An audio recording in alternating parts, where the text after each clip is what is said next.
Let's get away from here. Let's get away from here.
into the night, the city lights are dancing, slowly falling apart.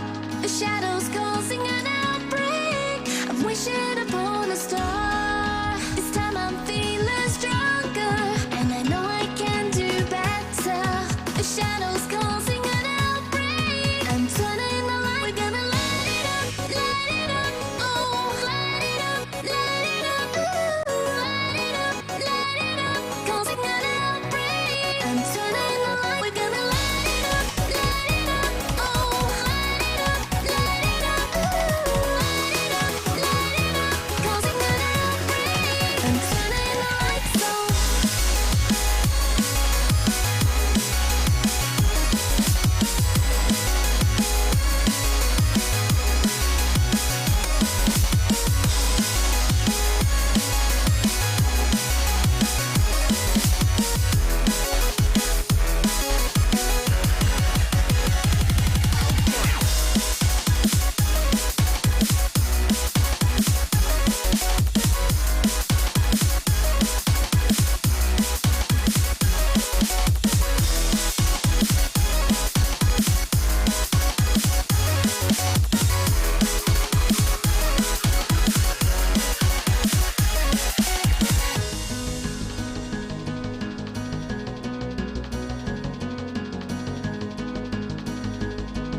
Welcome everybody to the Newell Varsity League of Legends. I am Will Brackett Brooks, joined once again by Callum Melvin Isles, and we are back with the playoffs lower bracket.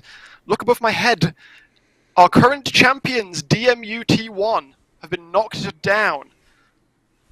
Robin's Cringers, Bath University, have the chance to knock them out entirely, Callum.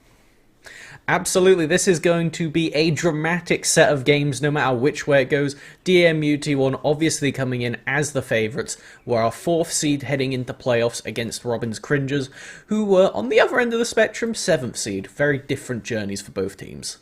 Absolutely, yeah. Cringers had a somewhat inconsistent round robin, as I actually spoke to Bio Chipmunk earlier today, and it was he was quite earnest about the fact that yes, their regular split was a little bit iffy, but he is quite confident in himself and his teammates that they will put on their very best showing for us this evening. And as Sam J was so happy to tell me, they are disappointed with anything that isn't top 3 for DMU T1, as they were knocked out by, I believe it was Cabbage Family in the last round of the winners bracket. So right now they're fighting for their chance to get back up there, and ideally for them they want to win the next 2 rounds minimum to make themselves to grand finals. Absolutely, and would it not be a story and a half for DMU to fight their way through the gauntlet to face Cabbage Family again in the grand finals? Certainly would be. I believe it's next week we will have Cabbage Family versus Bristol Whipped for you, yes. And that will be the winners finals. Don't know if that's going to be on stream necessarily, but it is going to be a very important game for the standings, because it means that potentially DMU T1, if they do manage to win today and next week, they would be fighting for their rematch against Cabbage on the following Friday. Certainly would. So, enough posturing. Let's get into the details, Callum. Firstly, 11.6, another new patch that we are on. What are the big changes in your eyes? Well, as we take a look through this patch, some of the most significant ones was Riot's attempt to lower healing across the game. Basically everything that had lifesteal, omnivamp, or the like in it has been chipped down to size, the most prevalent one being Ravenous Hunter. This rune got all but killed, where now it is 0% omnivamp. You count it 0 flat, is the only one of the Hunter runes to do that, and then builds up even less of the omnivamp percentage at each kill. So, pretty significant change there, along with some other important ones. Akali got a heavy amount of adjusting, which shifts her more to late game power and takes away a significant amount of her early game survivability. And finally, there's Xin Zhao and Volibear, who are both somewhat powerhouses. Certainly are. So happy to see my boy Xin back on the Rift, but we are into Champion Select for Game 1. Camille immediately taken away, and there's the Tristana banned away from Soxu. We've seen him play that so many times this season. We are flying through this Champion Select. Both teams very confident. They were both telling us about the level of scouting they're done, and DMU T1 are very excited to get into this one. They think they know what they're doing. You're telling me that Robin's Cringers are confident, presuming they get the draft they look for. And if we look at both the styles of these teams, my player to watch for DMU T1 is Heavy Dubstep Remix, who could potentially even pull out that Xin Zhao. Yeah, we saw actually in the previous rounds, obviously not streamed, sadly, spectator issues abound. But yes, we saw that Heavy Dubstep Remix in their best of 1 on Wednesday pulled out the Xin Zhao to great effect. And there is another scary jungler that both of these players have actually been shown on recently, of the Jarvan. As far as it goes, DMU T1 have been working with this pushing bot lane, hence the Karma here as a flex pick, likely to go in the support role though, that allows them to get priority down there and enable Dubstep Remix to invade, get a lot of action done early, as they do like these prevalent early game junglers, and we're likely to see another one of them in these next picks. Well, Robin's Cringers will respond with their bot lane, or hypothetically their bot lane. The Sivir could technically go to Ocean Croc in the mid lane. We've seen this lethality Sivir come out on a few occasions. Absolutely, and one of the things I like from this is that means they've done their proper scouting, because in the game of Xin Zhao that Dubstep Remix did lose, it was against a Sivir and against a comp that could pretty much out-kite them. So already starting off on the right foot to take that champion away without even having to ban it. A Shaco I'm We'll wait to not see. sure. That might be a proxy pick. Obviously, the ability is available, although this might just be some brand new spice coming out from Heavy Dubstep Remix.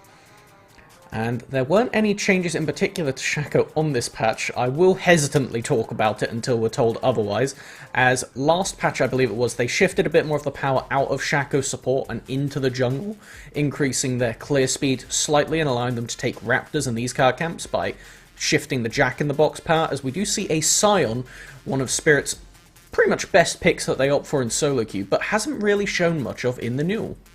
He hasn't, but now is a good time to bring it out. Obviously, an absolute house in the top lane. Will be able to deal with basically any amount of pressure and still come out in the team fights, be very, very useful. Galvanizer is going to opt for the Aatrox pick in response.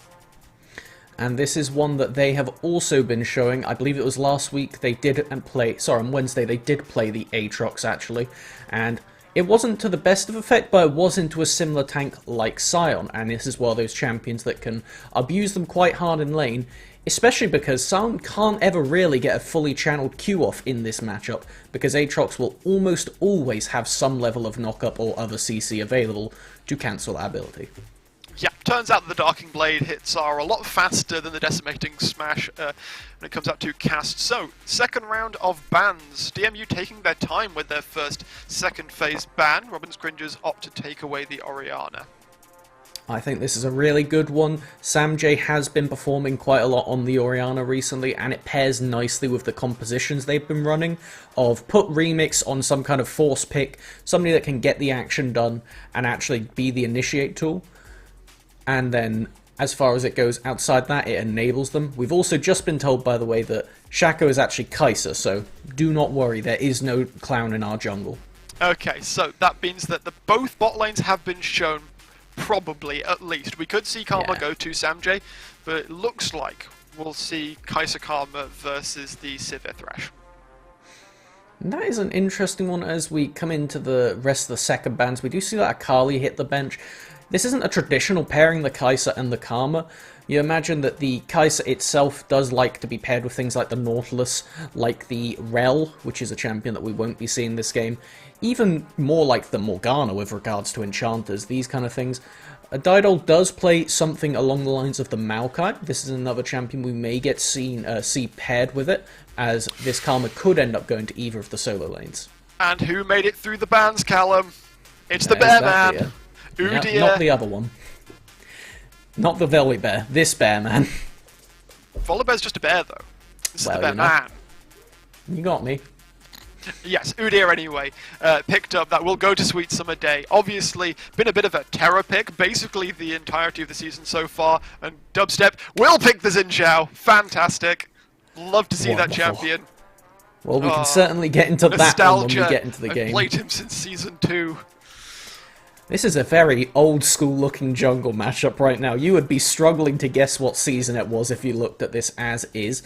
So as we continue through to see how both teams decide to round out their drafts, this is that kind of early game proactive pick that Dubstep can get a lot done on. We've seen them perform on it, we've seen them not. And better on the side is Samj's Victor. This is the champion alongside Orianna they have had the best success on with regards to being this almost passive, keep the mid lane pushed, and just enable Dubstep. Certainly is. So, yep, the Victor will be just safe in the mid lane. We'll wait to see what the last pick coming out from Robin's Cringes will be. It looks like, maybe, possibly, Ocean Croc will fall back onto his Syndra. Yep, we've seen this. This is the most picked champion that we've had for Ocean Croc. Much as he likes his assassins, you'll see he does perfectly fine with any amount of gold he's given on pretty much any champion. Absolutely so, and this is a very confident mid lane pairing, a very confident jungle pairing, and pretty much everybody across the map is at least somewhat competent on their picks. One thing I would like to direct is down to Sosu on this Kai'Sa. For the longest time in the split they were playing things like this Tristana, like this Kai'Sa in the bottom lane, getting a lot of aggressive things done, diving on and on with their Didol in the support role.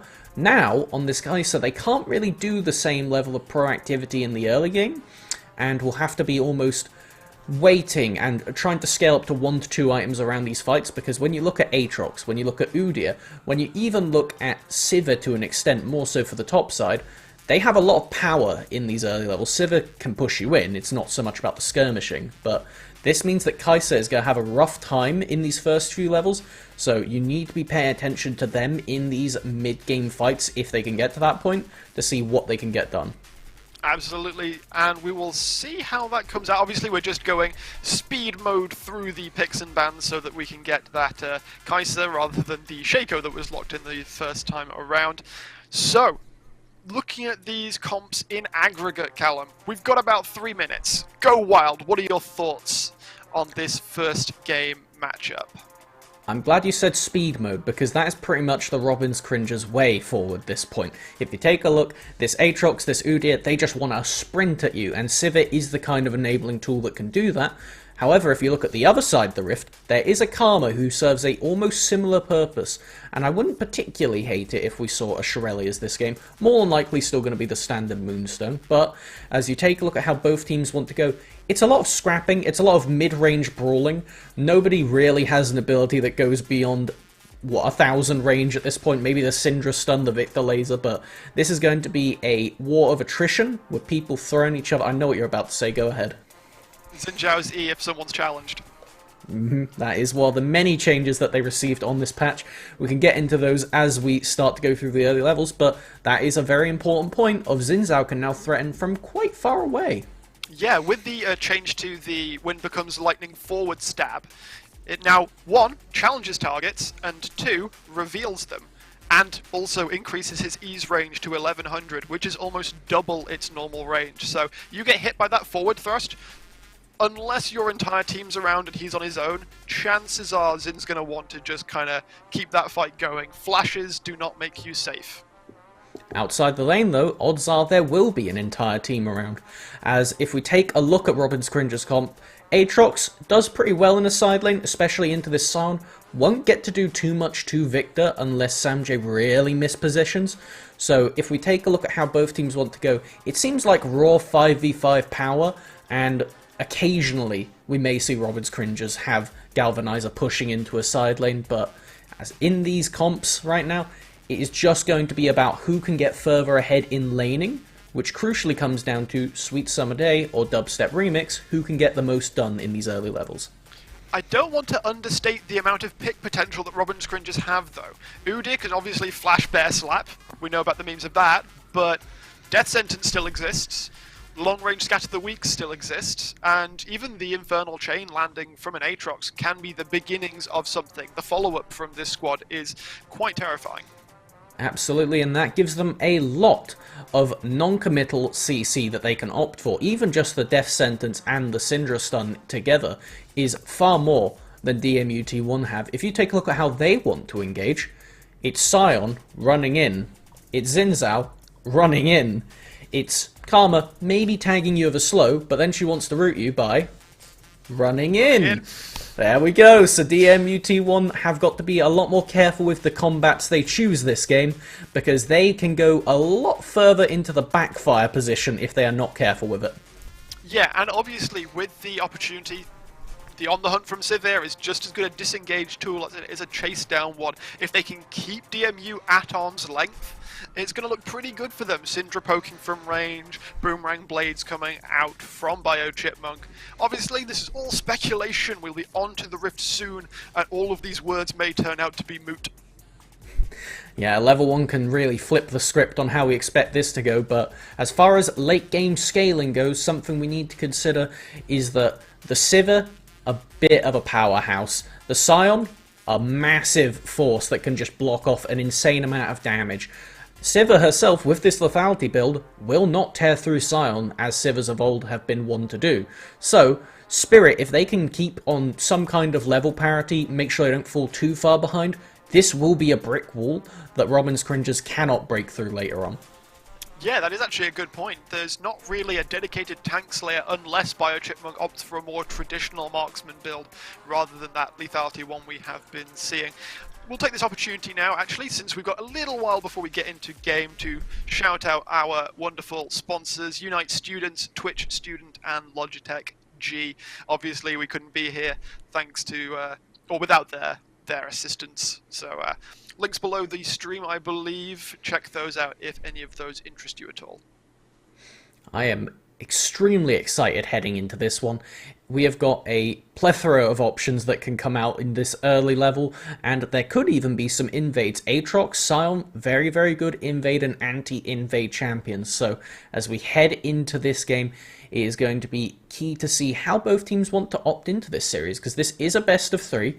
However you act in the first game will influence how the other team tries to draft, play, even take fights in the second game. So this is really about laying down your mark, because these teams have not seen each other for a while. No, of course, they last played in round 5, I believe, week 2. Obviously, DMU did take the win there. Well, not necessarily, obviously, but DMU did take the win in that game. We will have to see if Robin's Cringers can earn themselves a measure of vengeance as this series unfolds. And it would be a vengeance deserved. Last week we did see, I keep saying last week, Wednesday. It's because we didn't get to cast Wednesday due to the spectator issue, so that's why I keep saying, yeah.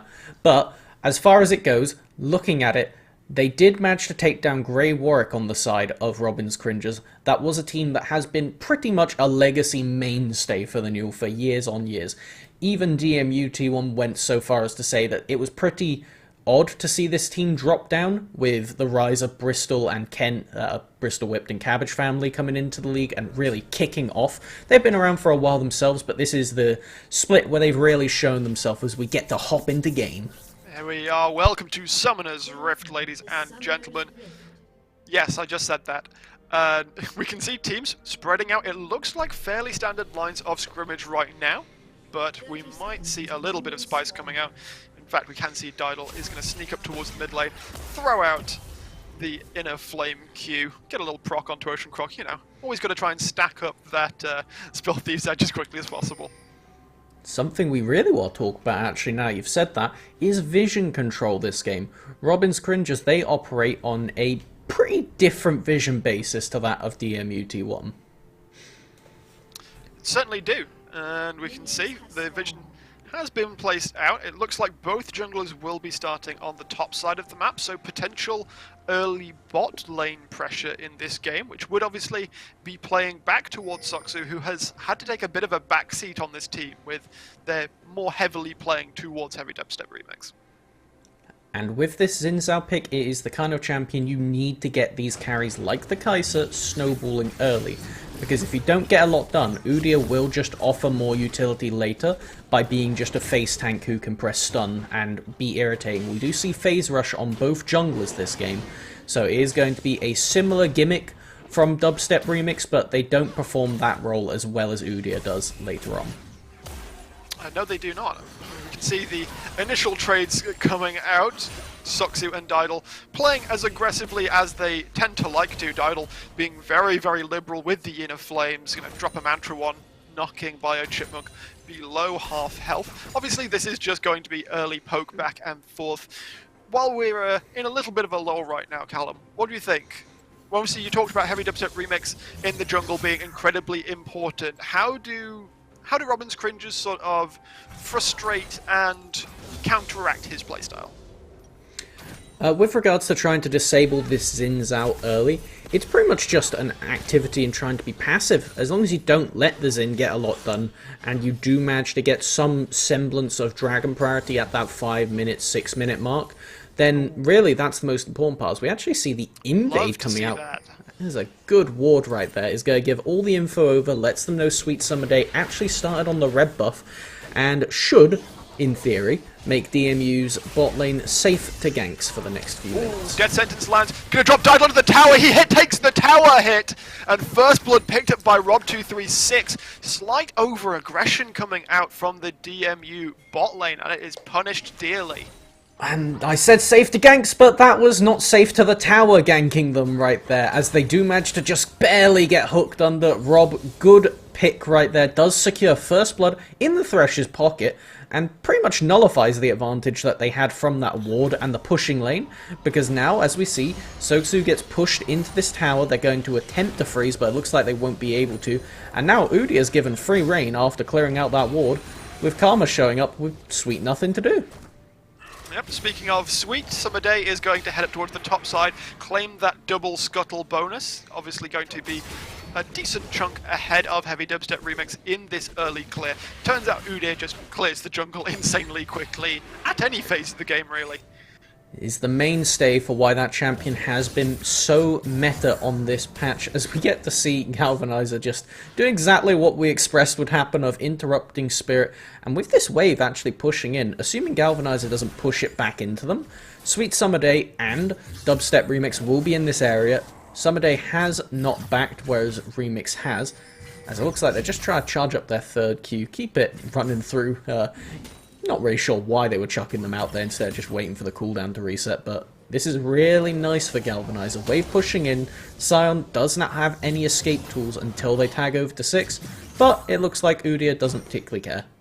No, it looks like Sweet Summer Day is going to take advantage of, or take it back in the not too distant future, just clearing out his Raptor camp for now.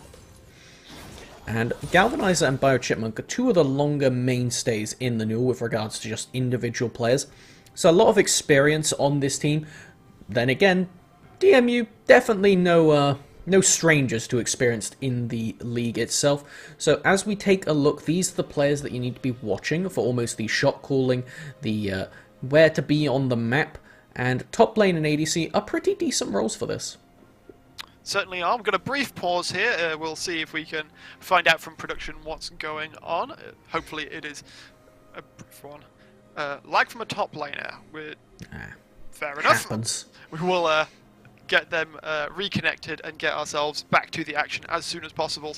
So, Callum, I know you love stats. Do you want some stats? Hit me with them. Robin's Cringes, throughout the entirety of this winter season, has a 0% win rate on red side. Which side are they on this game, Mr. Britt? They are in fact on red side, Callum. That doesn't sound good if you're Robin's Cringe as far as it goes. A 0% win rate, this is the game they really need to turn that around, otherwise going 0-1 in a series, pretty rough. Especially a series against, of course, our reigning champions, DMU T1. There's a lot of various stats that kind of speak to how Robin's Cringes tends to play that. Obviously, I mentioned earlier the high priority they tend to have for first Drakes, first Heralds. But that tends to peter out as the game goes on. We see lesser dragons taken in the later stages of the game. We can see relatively low vision score numbers. And I think we mentioned earlier that a potential weakness of this side is that their vision game is a little bit lacking, and often means that they will sometimes take fights that are disadvantageous without knowing that they are at a disadvantage. Indeed, Robin's Cringes does have the highest ward kill per minute of any team in the Newell. I believe it's tied with, I think, Bristol Whipped. Bristol Whipped, yeah. Yeah, okay, so it is the highest, which means they can sweep an area of vision really well. They know where you're going to hide those fishy wards, but they have one of the lowest wards placed per minute of any team. So they kind of just show up, rock up to the objective a little bit late. As soon as, you've already set up your vision, you're preparing your bushes and all this kind of thing, ready to flank, maybe pick somebody off that overextends. And Robin's Cringes, they just blitz it on through and say, you know what? We're going to scry this as we go. If you're going to fight us, do you know how many of us are here? We're clearing your vision. Come on now. So they opt into these almost blind fights, whereas DMU T1 much prefer to have a setup area, get to the objective a good minute or so beforehand, and be ready for it. They certainly do, and it does show in their... While their first Drake and Herald percentage is very low, their later Drake percentage is much higher. I believe it is the nice number itself, 69% of Drakes taken overall in their games. So as we head into this game, the things you need to be looking for is Robin's Cringes. They're going to want to get first Herald, first Dragon, and once they have these, then they need to try and snowball a lead off of that, just off of gold in their pockets, and end not necessarily super quick, but at least put themselves in a winning position, because DMU T1 much more comfortable in the late game by comparison. They're okay to give up first Dragon. Rift Herald, they're a bit more potentially contest that, but with a Sion in the top lane, not really the most necessary. You don't plan on snowballing that lane too far, so expect a lot of action from Robin's Cringes early on if they are to win this game. And then DMU, they're happy to play the waiting game. They got this infinite tank in the top side, and while I don't think they're going to go to 50 minutes, they're more than happy to go to 40. They certainly are, and we will have to continue as it seems. The pause. I looked to my left just as the pause ends. Fantastic. Blessed be the production. We are back into game, obviously just closing in onto 5 minutes on the board, which means the first Drake, which will be an Ocean Drake, is spawning. Sadness for a lot of people. Ocean Drake, obviously, or Ocean Soul, rather, commonly known as the most powerful one. And I'm just trying to think a little bit ahead for which soul that leaves. And Ooh. I'll have to wait a moment because there is no vision here. Sweet Summer Day coming in. There is the lantern trying to flash forward. Didal is completely out of position with no flash. There is the bear slap.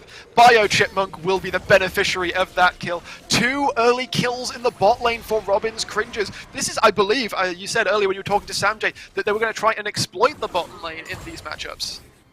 Absolutely, they were talking about how the strongest point for them is the bot lane. So they expected to be able to neutralize that because DMU was talking about how they have the best bot lane, but right now it is not showing in this first game, and they need to step it up heading into this mid game because this is going in Robin's favor. It's going to Robin's plan right now. Now the game isn't over, it's only 6 minutes, but when you're on plan and everything's going exactly how you imagined it would, then that really helps a team's morale, especially in a series when it can go to potentially even that third game tiebreaker if the series does head that way. And if you go in with that inbuilt confidence straight away, it almost just helps you snowball the series from there. It absolutely does, yeah. Momentum is a huge thing to talk about. Heavy Dubstep Remix finds Sweet Summer Day in the river. Sweet Summer Day is going to take the back off because his bot lane was in base. Obviously did not have the priority to contest that. And we are touching on it a bit in Champion Select, but Heavy Dubstep Remix has got 2 Zinzao games most recently, as Galvanizer may actually fish for a dive here on the next minion wave. Gonna force Spirit to back off right there. There is no support across the map, only teleport is Samjay that could come help, and they will manage to escape without getting dived.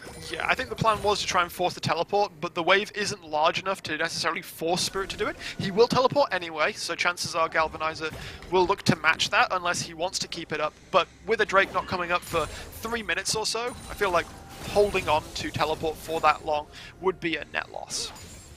Another change that did come through on this patch actually was the changes to teleport. It scales down to a lower cooldown at this point, 30 seconds taken off at level 18, so you can get a bit more rewards from just an XP lead when you're a teleport user, which is again another play to try and keep it away from these bot laners. And it does, Spirit's however, very far up right now, actually. Sweet Summer Day looking to make the aggression onto him, flashes forward to make sure that the unstoppable charge is, well, stoppable, in fact. It will not matter, though. Spirit will burn his own flash to get to safety. Quite significant right there. Spirit, no teleport, no ultimate. It makes them a target at this point. And while Ocean Croc themselves does not have teleport, you need to be paying attention next time Sweet the Summer Day pass their way up there. They will get something done soon, and right now you see the map getting split. Dubstep Remix using that longer WE range to get over, steal this blue buff, and potentially force something onto the bottom lane. Meanwhile, Sweet Summer Day is going to be quite happy with picking up that first Herald. We were talking about that first priority being absolutely huge for this Robin Cringes lineup. And I expect them to potentially take this Herald up to the top lane, because if they do, while this Psalm does not have ultimate, teleport or flash, provided Ocean Croc can deny Samjay from recalling and then teleporting over, that's a way, but they're actually taking it straight to mid. They're looking for it. Samjay will just put down the gravity field, is more than aware of what to do to stop an Udyr from getting onto himself. Going to take it back now, has teleport available, of course. Ocean Croc had actually already used it in a somewhat cheeky fashion. The bot lane is going to push this wave forwards. Biochipmunk and Soksu both have 6. I'm interested to see right now how Ocean Croc goes about this. I thought they were going to have Sweet Summer Day push the wave with them, and then they can look for a reset, because like you say, Samjay has teleport advantage, so if a play happens down here, there can be a response from Victor, but nothing available from Syndra with this mana pool. Great respect from the Robin's Cringes bot lane. They did not know where Heavy Dubstep Remix was. So they step away, they do fall for any attempted baits from Didal here. Chipmunk on that level 7. Tweets him a day, obviously on the bot side, so it is available. The hook lands onto Soxu, trying to go forward onto Chipmunk. The shield will come out from the Lantern.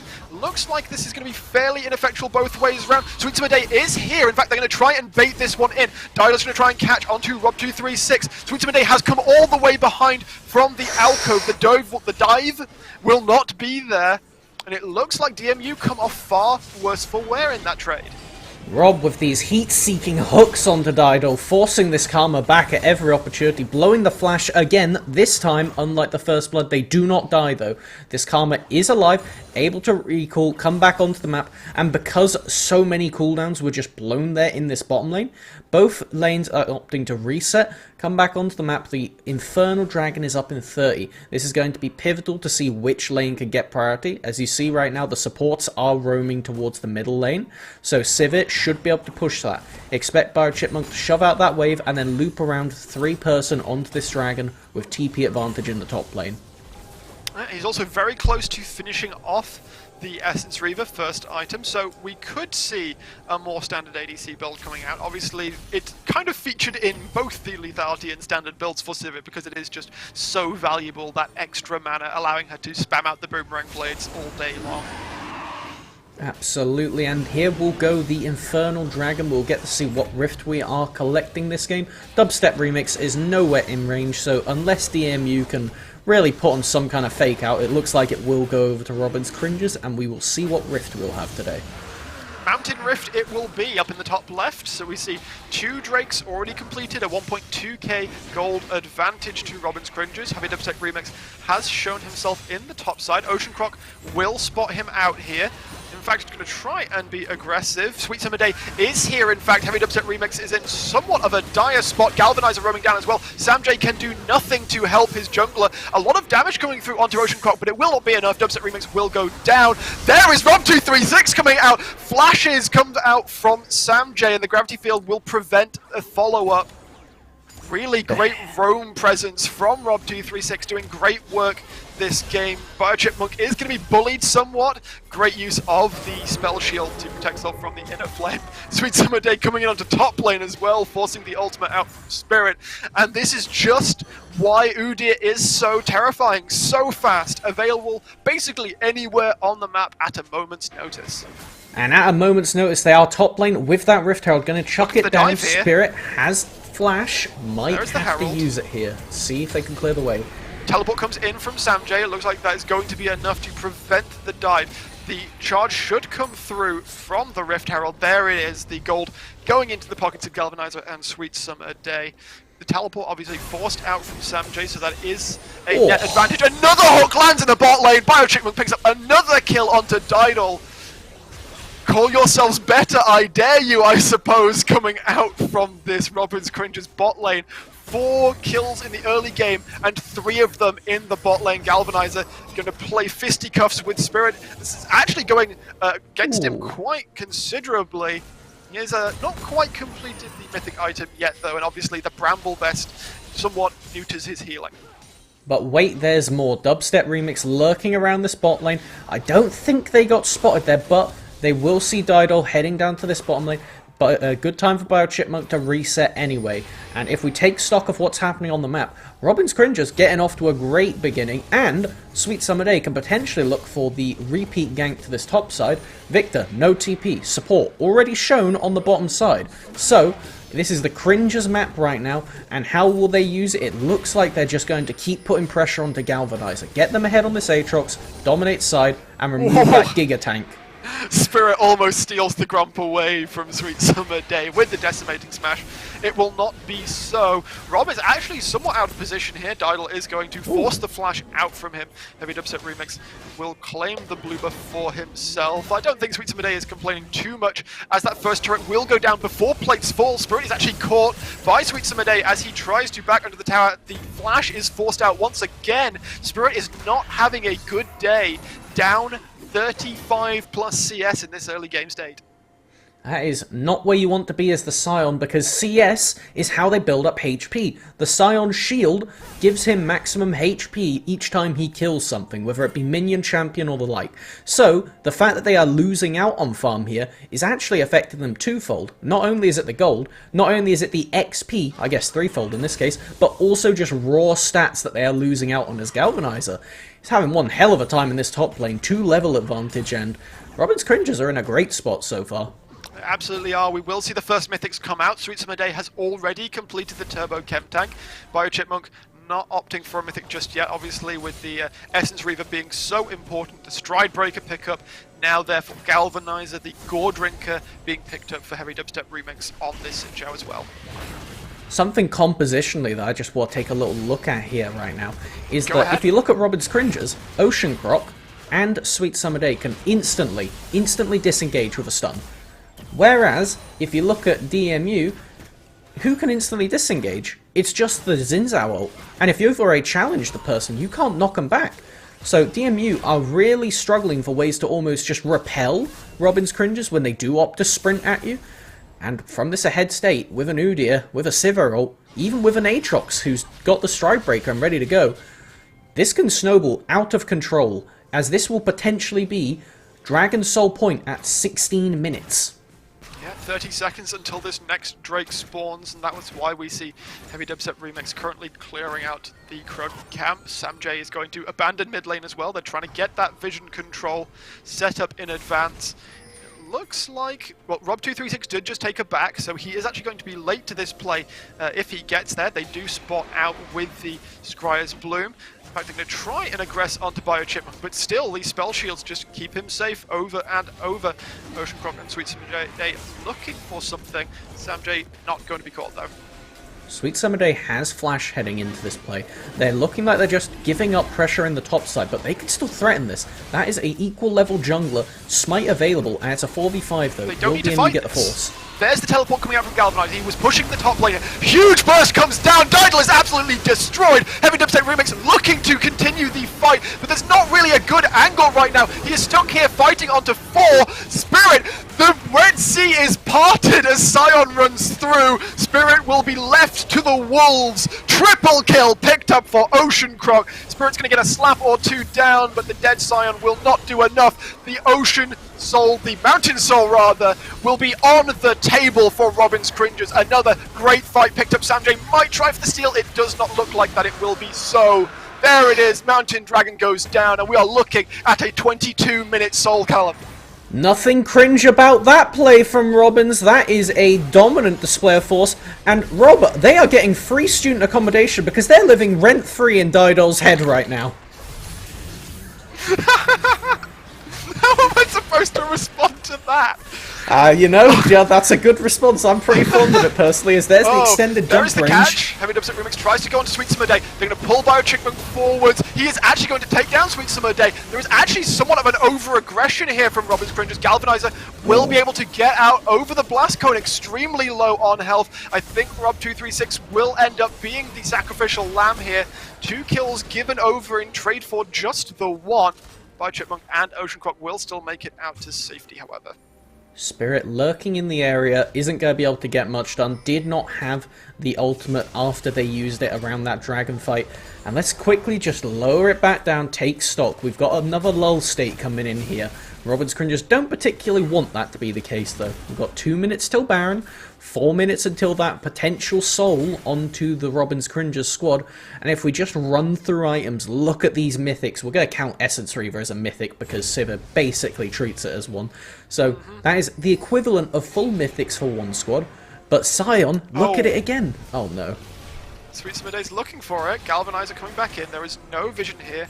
Worldender up. They can do Dial it. might be caught on. Rob236 is here as well, so this is currently a 3v2. Strybreaker catches onto Soxu, but it looks like they're going to once again just bully Didal. There is no escape for the Karma when there is an Udyr on the Rift. Actually, they're going to change priority onto Soxu. There is no escape. Doesn't really matter if you haven't got a flash or a big old dash, you are not getting away from this Udyr. There is Biochipmunk. The Boomerang Blade will not land. Ooh. The Summer Day will be able to follow up, however, the kill will be picked up. And this is a really, really bad day if your name is Karma. 0, 5, and 3 for Didal. And with the Baron spawning in 40 seconds, they will have people up just before that objective, so that is not a game-losing set of deaths from DMU. As we see right now, Dubstep Remix just trying to grab as much XP as they can. They need to be at level parity to be able to try and steal this, as Ocean Croc can potentially look for a pick. If Xin Zhao dies here, this can turn into Baron now. If you look at that timer, 20 seconds left. Won't happen though. Now, it looks like Heavy Dubstep Remix was aware of the incoming pressure and will slink his way back into his own jungle for the time being. Nearing on 20 minutes, we see nearly a 4.5k gold advantage for Robin's Cringes. 10 kills to 7, and as we've said before, Soul Point on the table. This is a really, really convincing performance from this Bath lineup. Absolutely, this is exactly how they planned for this game to come in, and they are executing to a T. The only thing I will say, though, is their team does not exactly shred through Baron. The Sivir, not renowned for this kind of thing, unlike that of the Kai'Sa with the Kraken Slayer. So, as we look at this game, it is going to be how Robin's Cringes can actually use the map now. They've got the control. You can see they've actually got pretty good vision across the map right now. Got a good forward line. They can maybe push that up a bit more and really steal away all of the jungle from DMU. But as we head into the minute and 30 now, look at these resets coming through. You are completely blind if you are DMU. And you need to be face-checking into this with what? Your Scion, who's only just finished Frostfire? Terrifying prospect. We were talking about the relatively poor vision control from Robin's Cringes. They have stepped it right up. The river is almost entirely red. And I fear that in a minute's time it will be red, but with the blood of DMU. Heading into this, the Scuttle Crab is there. They have the mobility. Scion, crucially, unlike Aatrox, no map mobility. They can't get over that Dragon Wall. So, we need to see pushing lanes from DMU if they wish to contest this, because their primary tank can't walk in. It's going to almost essentially come down to can Remix steal, because Rob right now, they're looking to get the 5p, I think? There's the catch once again. Didal is absolutely dead. There is no escape. The wards will be cleared out. Drake is spawning so very, very soon. That is another death that DMUT1 just simply cannot afford. Heavy Dubstep Remix is there looking for a potential pick. Wards will be cleared out. I actually kind of want Robin's Cringes to clear out that blast cone, because that obviously is an area of pressure, an area of worry. Dubstep Remix could go over the wall there. Some damage comes down onto Spirit. I think it's a bait. I think it's a bait. By keeping that blast cone up, you know where your jungler will stand. This Xin Zhao is going to be there 100% of the time. However, even without the blast cone, because of the extended range, isn't going to jump, but that's a Kai'Sa. Ooh, catch onto Ocean Croc here. Teleport coming in from Galvanizer. The Unleash power will get him out to safety. The flash is fantastic. Spirit is now stuck in with Galvanizer and Sweet Summer Day. Heavy Dubstep Remix is trying to go onto the backline. I think Ocean Croc will eventually fall, but he survives for now. Spirit falls. Biochipmunk is going to take a big chunk of damage. Samjay will nearly take him down. The death ray will be enough to finish that one off, but this fight is all over the Rift. Ocean Croc is unstoppable after taking down Heavy Dubstep Remix. In fact, Galvanizer a little bit far up. He will get the lantern to safety. And 4 members strong Robin's Cringes. There is very little available contest. The Mountain Soul should be theirs. And I'm just going to hesitantly wait. No chance of a steal now, so that will be the full Mountain Soul before 23 minutes. That is an Elder before 30 minutes on the table. Assuming the game even goes that far, Robin's Cringes doing an excellent job of playing this map right now. And what we saw back there was Brexit Slayer, Sosu, they went in for that dive, tried to get the assassinate before the fight. Ocean Croc looked caught out, but with just the HP from this Everfrost, the fact that they had the double stun into root available, and their TP in from Galvanizer saved them, kept that fight a-rolling, and they ended up to just manage to group together. And DMU, not the same level of mobility, not all grouped up together, and frankly, even though they did get to that point, it was already too late. It absolutely was, and also massive kudos. I believe I did state that Ocean Croc's flash was immaculate. It covered almost double the distance of a normal flash, I think, going over that corner of the wall in the bottom lane, bringing Ocean Croc back towards his team. We can see now, once again, the Vision game being pushed all the way up by Robin's Cringes. They are looking for this Baron. Ocean Croc has the teleport, so can join at any time. And Robin's Cringes, they are so good at playing with a lead. They managed to get early game off of Rob pretty much, and they are going to solo out this Baron with, by looks of it, no contest. Double teleports coming in. Doesn't sound like no contest to me. Oh no, single teleport rather. Spirit comes in. There is the teleport from Ocean Croc. They are going to stop hitting the Baron temporarily. It looks like they're going to try and set up lines of scrimmage. Hook lands onto Heavy Dubstep Remix. We're going to have to see the Crescent God. It doesn't even come out. He's absolutely decimated. Rob will fall in trade, but that's a jungler for a support. That is not what you want at all if you are DMU. And they are going to have to run away into the Cringes jungle. Will there be a chase out here? Sweet Summer Day and Galvanizer absolutely have the means to do so. The knockup will be there, but a bit of damage will come through. Chaos Storm not going to be used. Spirit dropped very low, but that's the tank line. That's not the character you're caring about. You have a Moonstone on the Karma for Dido right now. They can actually buy time, and it looks like they're going to set up shop in the enemy's home turf, and they are going to manage to get these recalls off. Ooh. The Sam J recall is interrupted. Gravity Field will present the follow-up.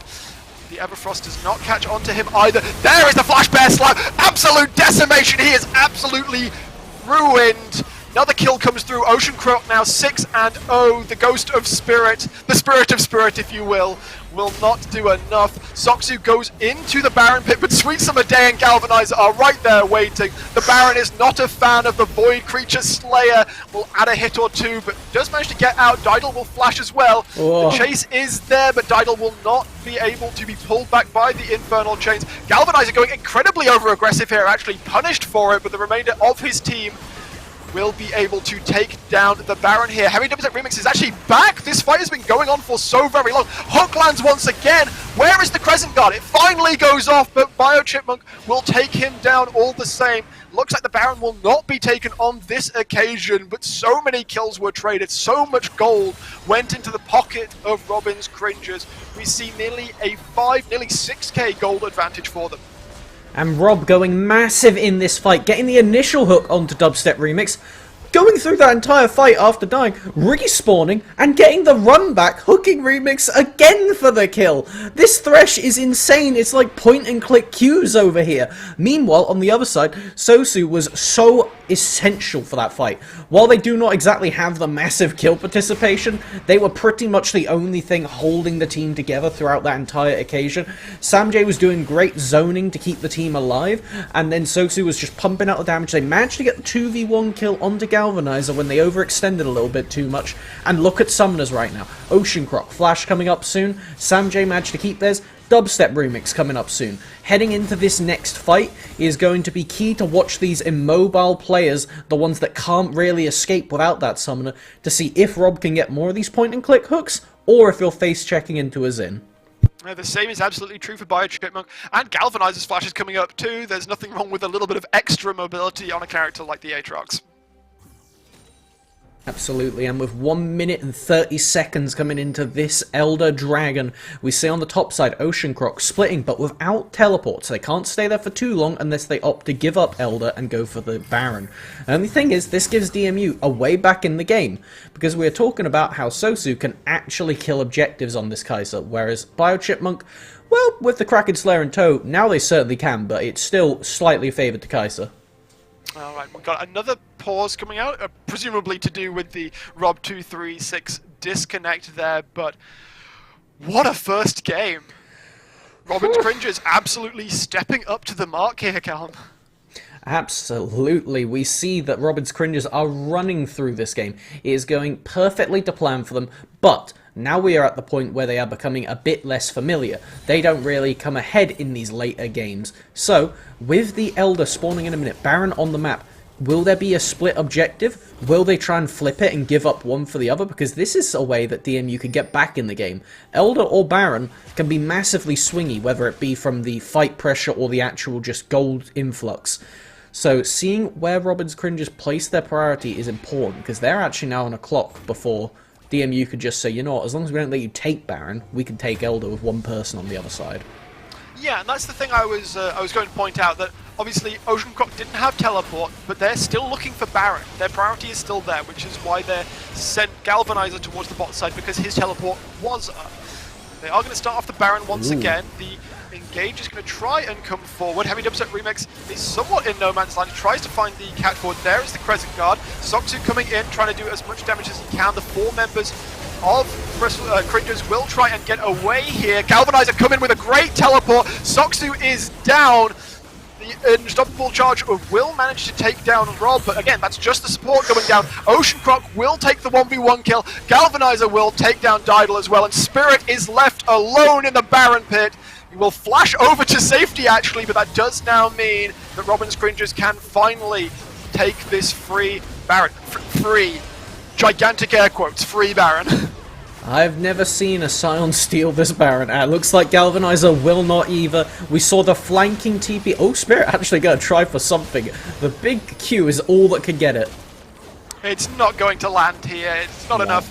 The smite should come through. There it is. The kill will be secured. Baron picked up by Robin's Cringes. Onto all 5 members as well, I believe. I think Rob did respawn in time. Spirit is going to die a noble death under the mid lane outer turret. And in fact, looking at the stats, a very non-tower focused game here. DMU yet to take a single tower. Absolutely, and looking at it right now, the Elder is up, TPs are coming out. This is just a matter of forcing Ocean Croc. That TP we were talking about earlier is available, but Spirit, because of how long they were alive for right there, and the fact they still end up dying, does mean that this is all but the game for Robin's Cringes if they get this objective. Absolutely is. Obviously with 4 stacked elemental drakes, that makes the Elder buff all the more scary. Heavy Dubstep Remix looking for an opportunity, any opportunity to get into the pit here. Galvanizer is going to go on to Soxu here. There is the jump over the wall. Ocean Croc is legendary now. Going to go back over the wall. Galvanizer just playing basically keep away. Rob is going to be there for the assist too. The Elder Dragon goes down for Robin's Cringes.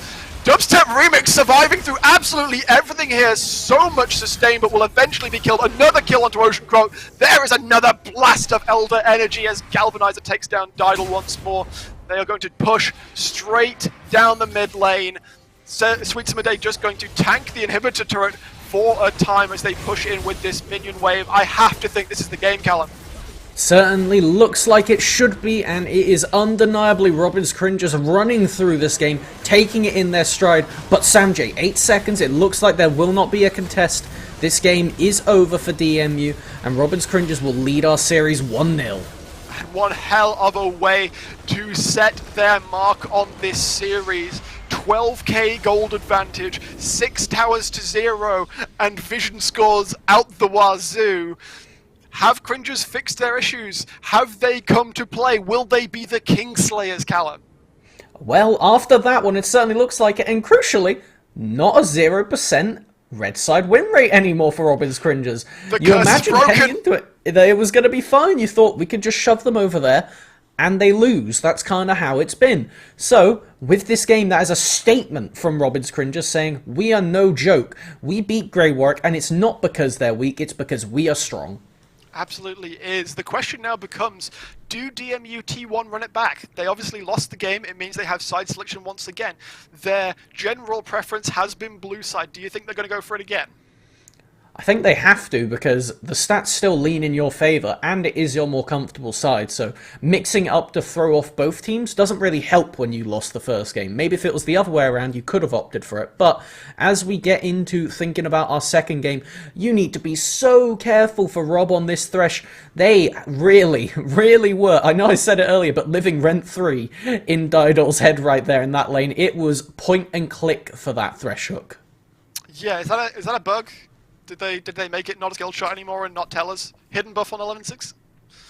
Well, clearly it was a lot of skill coming out in that lane.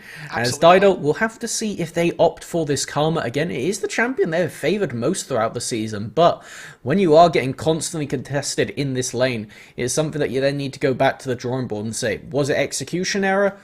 Probably a little bit, but are we still happy with our draft? Because we almost put too many eggs in the scaling basket, and couldn't really get stuff done in the early game, which seems a bit odd when you run as Xin Zhao. Yeah, very nice to see that he's actually playable once again. Missed him for so long in the competitive scene. Enough of an old man's ramblings, however. We're going to take a quick break, give you a little respite from all the action, but we will be back in just a few minutes with Game 2 of this series. Do not go anywhere, DMU are not going to take this sitting down.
She found a way into my heart. Oh, oh, she don't make up, no, she make art. And I need a way to treat it, cause I keep getting high off of her.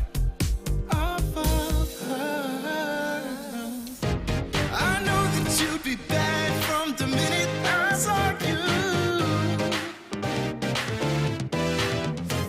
But somehow I keep running, running back to you. Back to you. Back to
Welcome back, everybody, to the new League of Legends. I am Brackish Brit, here's Melvin Izzle, you know all of that lot. We are back for Game 2 of DMU T1 versus Robin's Cringes, and if you are just joining, perhaps the result that nobody expected, Callum. Yeah, our UEM representative did lose the first game to Robin's Cringes after a pretty, how do we call it? We'll call it Rob scripting on this Thresh, as they do manage to get a hook level 2 that kills the Didol on Karma, and that pretty much just snowballed the game from there. And something that's been getting talked about a lot recently is scrim culture, and at what point can you FF a scrim? Like, when is it reasonable? Did we lose 1 kill level 1? Did we all die across the map?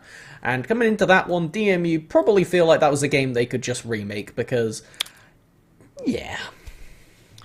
What was it that Sam J said about bot lane and jungle being better? That didn't age so well.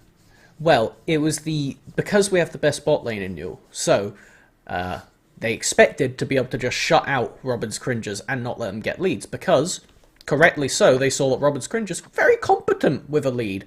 And that's why you don't give it to them, simply put. So, provided DMU can run it back, but without the running it back of dying level 2. Run it back without running it down. There you go. So as long as DMU could get into this one and come in more confidently, you know, just shake it off a bit, not get so nervous, then it's going to be fine for them, because this is the team that should be our favourites heading into this game, as we see an almost identical set of bans.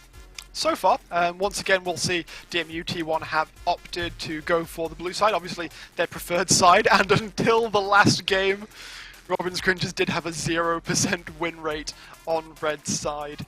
The bans, I believe, are completely identical as it stands. And it just shows that both teams, they don't really care so much about the run back. Now, I think that one's the same too, because Didol, crucially, didn't play Rel. Yes. What I was going to say was, that it's a very interesting and important thing that we missed the first time round, is that DMU T1 are very fond of banning Rel even on blue side. This is a very powerful champion in the meta, despite their recent nerfs, hasn't really shut them out. And we'll wait to hear if that's a proxy pick or if that's a first rotation, Zach. I would guess proxy pick. We did get shackled by them last game. That's a Hecarim first pick. Okay, much more likely.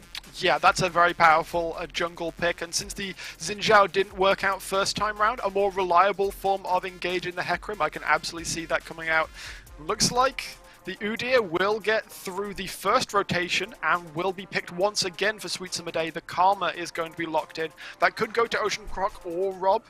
I believe it will probably be Rob. I don't think we've seen Ocean Croc play that pick yet this split. Not that I can recall, but as far as it goes, Robin's Cringes team, they play a lot more flexible champions. They have a lot of variety, and yes, we see that locked in for DMU T1. That is the Insta Senna plus Maokai bot lane in almost every world. So this is going to be another show that Sosu further going towards this almost utility style that they had been trying more recently. The Kai'Sa was something that they had picked a lot throughout the split. They were going constantly in this Tristana, Kai'Sa jumping style. This bot lane was super aggro. But recently, they pivoted, put more emphasis onto dubstep remix in the jungle, and that Hecarim first pick really solidifies it. So, Callum, I have to ask you, at what point did Senna become a gardener? I'm not sure. I don't know what to call this, because we can't call it feasting Maokai, because plants don't feast. Solar power? Solar energy? Something like that? It's definitely... We got time to workshop it. What's that Pokemon move that powers up? I come to the wrong person. I'll tell you about Yu-Gi-Oh! Trap cards, but that's about it. So, as we head into the second rotation right now, this is a pretty big focus onto each other's mid pools, as the mid lane champions are off the table. There is that Akali that has changed on this patch, taken away from Ocean Croc. Crucially, it looks like it will be the Scion. Again, almost half-swapping part of it, where they've adopted the Karma and the Scion away from DMUT1, and I am really a fan of Robin's Cringe's comp so far. So I was going to say, you know what's more scary than a Sivir coming at you with the on the hunt? An entire team empowered by that, and also empowered by a Mantrid Karma Inspire? Quite quick, and I actually really love this Shen pick that's just come out. I was looking at thinking, well, you have a Hecarim, not Zac, but you don't really have much follow-up CC, and when both of them were at the pinpoint of their power loss split, Shen was a pretty good duo with the Hecarim because it enables them to sprint in and almost act as a primary engage, because if you look at the rest of the team, it's all of the eggs in the Dubstep Remix basket. If they are not forcing the fight, nobody else on the team can. No, absolutely. And Sanjay will run back the Victor. Did decent work with it, was doing some great zoning with those gravity fields in the previous game. We'll have to see what the last pickup is for Robin's Cringes. So, looking at the bans, what was the ban that was the set? Or is the set this time around? Because that's the only different ban we see from game 1. I'm not 100% off the top of my head. I don't think it was Hecarim though, so not sure, but it definitely indicated why they wanted the Sun, as we actually see, not the Syndra. This is pretty different. Cassiopeia, anti-frontline monster, and, well, that's Ocean Croc going to pull that one out heading into this game. It's a pretty different note to that of the Syndra. I mean, there's a beefy squad coming out from DMUT1. If you can just spam Twin Fangs until the end of time, then those beefy frontliners are going to look not quite so beefy. And as we remake the draft just to replace that Hecarim, one of the things I want to look at is Robin's Cringes don't exactly have the best backline access though. That Cassiopeia, pretty deadly, is going to shred through that Hecarim, going to be a real nuisance for the Shen. But the Senna is going to be quite pleased with themselves this game, considering they're against, what, an Udyr? A Cassio? How do these, even the Karma Sivir, these champions all just funnel into a line to chase you, and Senna's okay with being ran at, so it's a pretty good comp from both sides, and both teams seem rather pleased. Nobody really had their picks taken away. There was the bans like this Jarvan knocked out that I'm sure Dubstep Remix would have preferred, as it lets them get a bit more done in the first few levels, but Hecarim is definitely no slouch, even though they did receive a bit of a nerf on this patch. Yeah, slight nerf to the Q damage, which is obviously always going to be impactful, considering how many times he can spam it out in a team fight. And obviously since he maxes that ability first. So, going through, just looking at the teams in aggregate, you said you loved the Cringes composition, but does this Shen make the DMUT1 composition enough that they can compete? I think it buys them enough time that Hecarim can get in on top of Ocean Croc, because crucially, with the Jarvan off of the table, this is one of the most deadly picks into Cassio, because you put them in the cage and she can't do anything. Like, Cassio does not have mobility, and if you look at the entirety of the Robin's Cringes comp, nobody has a dash. Not a single champion has a dash. They can run very quickly, but if you're fighting in the river, if you're fighting around a Maokai who slaps that R down the river at you, you have to run into that route, crucially. So, Didol is going to be very big in these fights, assuming they can be in a bit more of a head state this game. Yeah, and of course, it is more than likely we'll see him get a lion's share of the farm in this bot lane. So we will have to see how big he can get, what build option he goes for. Obviously, at the start of the season, he was extremely powerful with the Imperial Mandate before that got sheared off him a little bit. Yeah, it certainly hit on the Maokai. It was one of the biggest duo items where they would go for the Mandate into the Demonic Embrace, the fake Liandry's, that I'm sure they will probably opt into that again, unless they go for a very heavy tank build. And one of the reasons that Maokai almost fell out of popularity is that's an expensive build for a support. 5.5k? It's pretty big, but when you're getting funneled, or solar powered, or whatever we're calling Senna Maokai, they can get to that itemization relatively early. Certainly can. We will have to see how that pans out. I have to think, Callum. Despite the lack of dashes, there is so much speed in this Robin's Cringes teams. Is there going to be a similar problem to last game, that DMUT1 tried to engage, and we just see this sort of stutter step fanning out of Robin's Cringes to kind of stretch DMU too thin? Senna is relatively speedy, but nothing compared to Definitely a not Senna quick with Sivir with ult, or an Udyr that's charging at you with turbo Chemtag. If, and this is a big if after the first game, if DMU T1 can get to the first dragon and nothing has gone terribly wrong yet, I think they're going to be fine, because you have the Victor, you have the Senna, and you have the Maokai.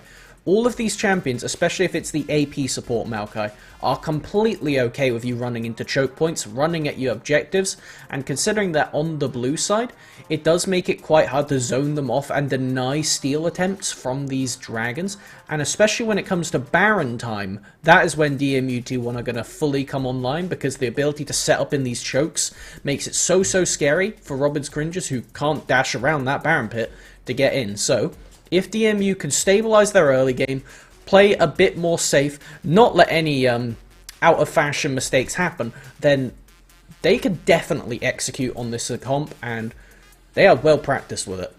They certainly are. We are not far from getting onto the Rift. I'm going to hold you to a choice, though, now, Callum.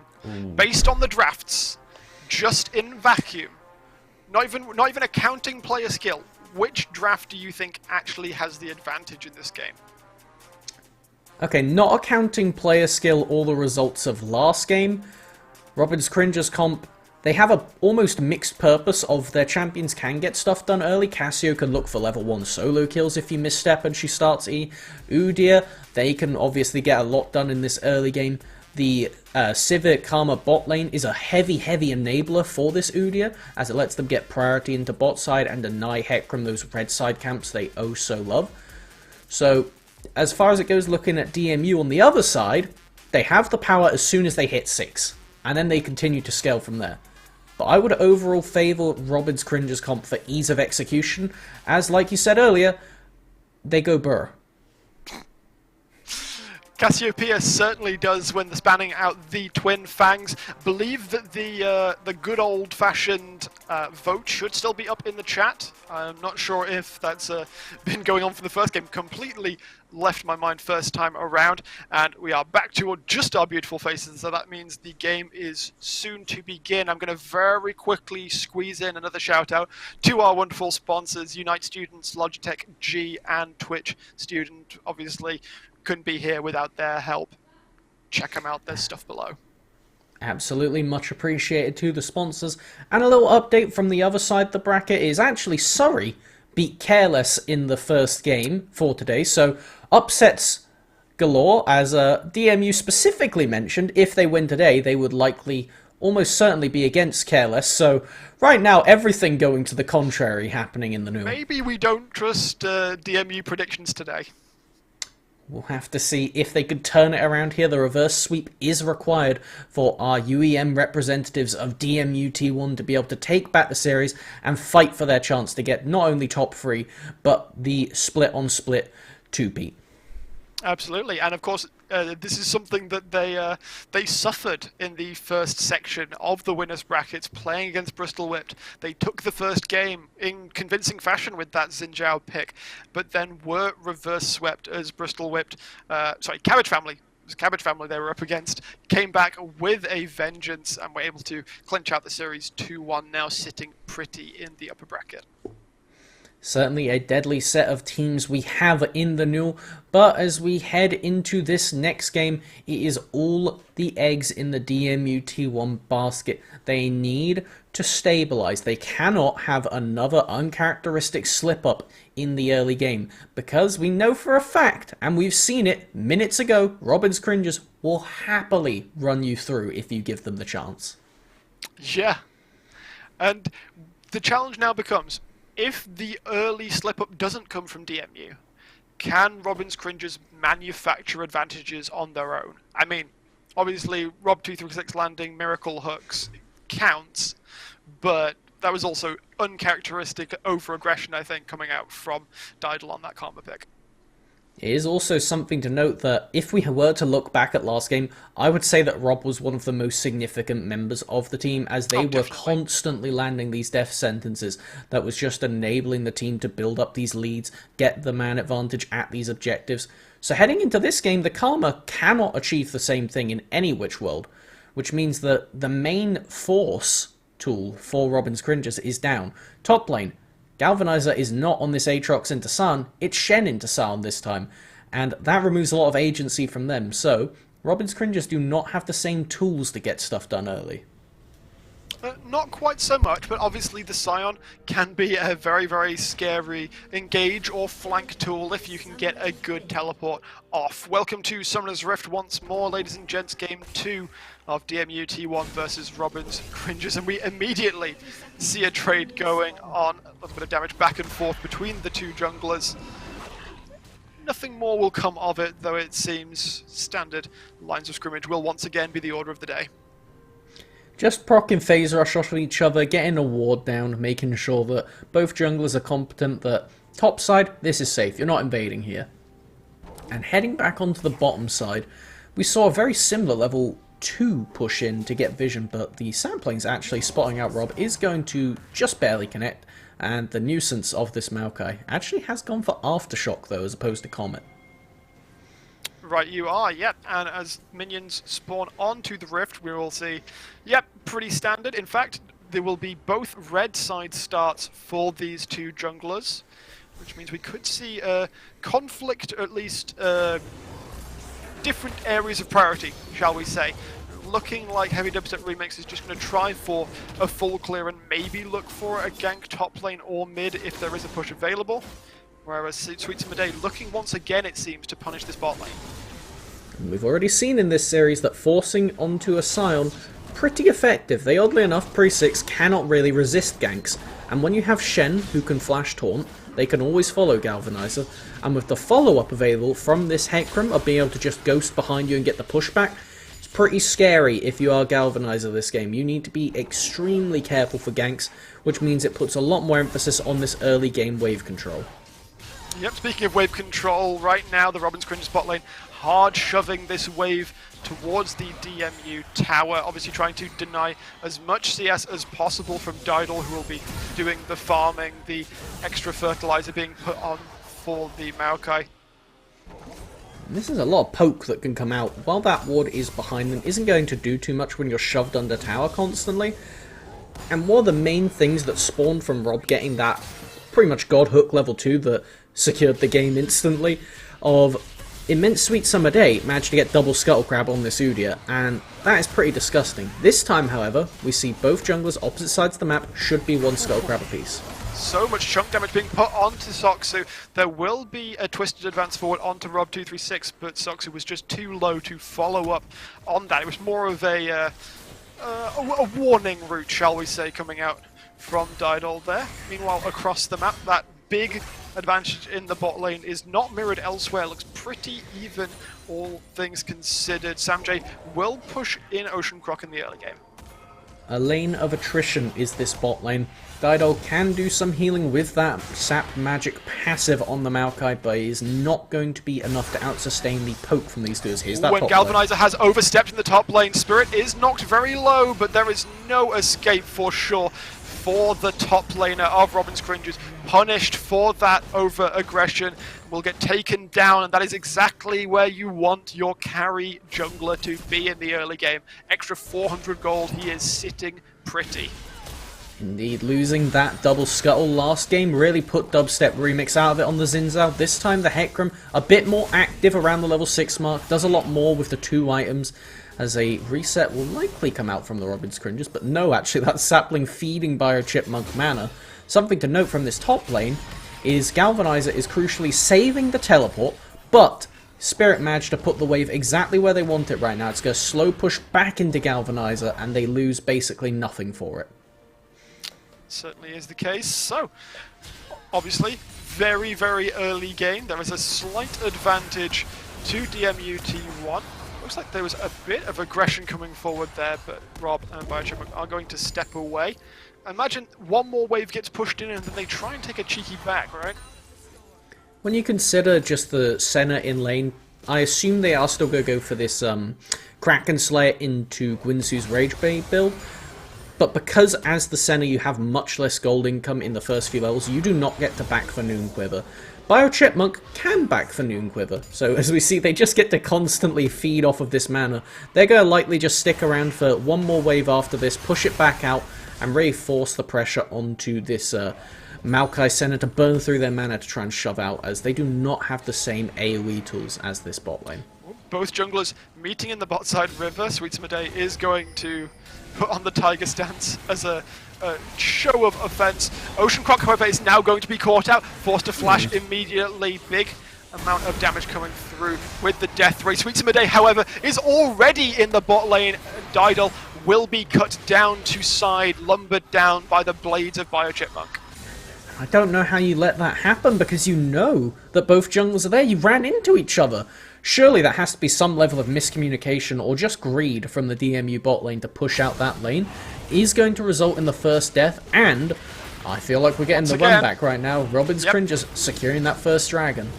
Yep, Sweet Summer Day loves them early objectives. It will be a Cloud Drake first up, so we will see how this progresses, obviously, as the souls tick themselves off the table. Infernal next, so we are guaranteed to see a high-value soul, be it ocean or mountain like last game.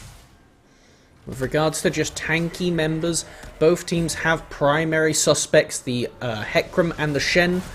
Look at it. Wow. Rob makes it out with a sliver. Cheeky recall, almost punished so heavily by Soxu. They will, of course, try to push out this lane, or they will maybe try and freeze it to deny as much CS as possible from Biochipmunk early. There will be no early Noon Quiver, once again, just trying to hard push towards the Essence Reaver for the Sivir. Unlike this bot lane with the Senna and the Maokai, you can get instant push with the Sivir and the Karma. And as we look here, what, three minions are going to go down with XP that Robin's Cringers do not manage to pick up. Whereas the other way around, when DMU try and back, it is a lot more XP they miss out on, just by sheer fact that there is not enough AoE between the Senna Maokai to shove the wave instantly, whereas, as we see, Sivir can do it on her own. Rob is going to push up into the DMU jungle, manage to clear out a ward.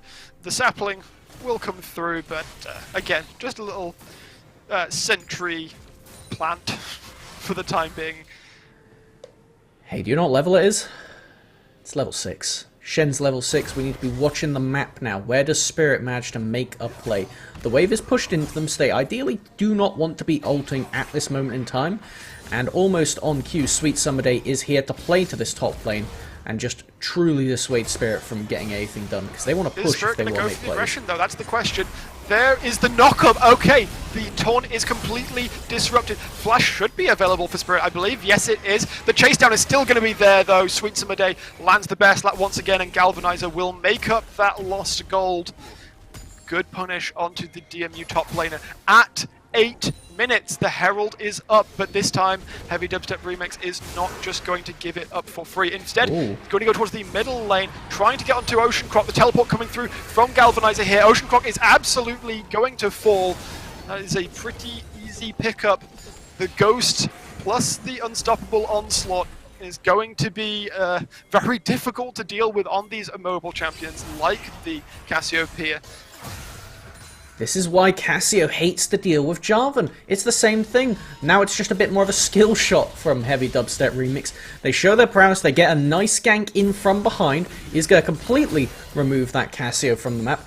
And crucially, because of the timing, it meant that you were looking at the other team going, okay, well, we can't really counterforce because they'll have a Shen ult.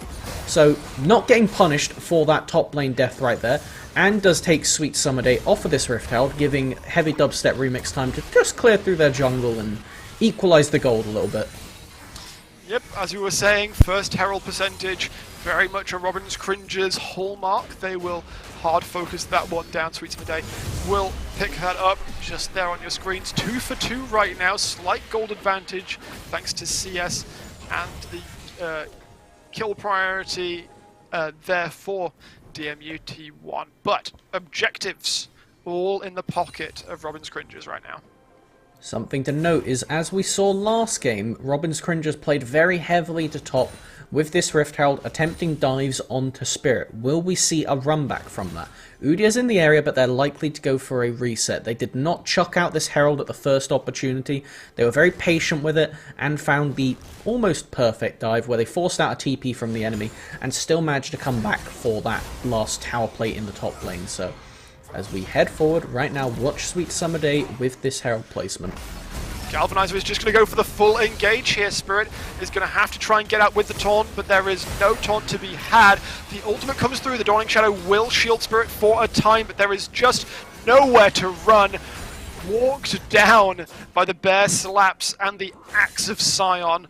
The Herald will be put down on the top side once again, I believe, and this should just be a tower given over in the early game. That is so deadly. Spirit, as this Shen needs to be playing to the map, but with the massive amount of focus put on them, they're not able to... Remix is actually caught out in the Robin's Cringe's jungle, completely put out to dry. Does have the unstoppable onslaught. If he needs it, he will not need it. In fact, there is the counter engage. BioChipmunk is absolutely decimated. Rob236 will have to run for the hills, and Spirit actually using the Stand United perhaps unnecessarily here. All 5 members of DMU show up to the play. Does crucially keep their jungler alive with 8 seconds before this dragon.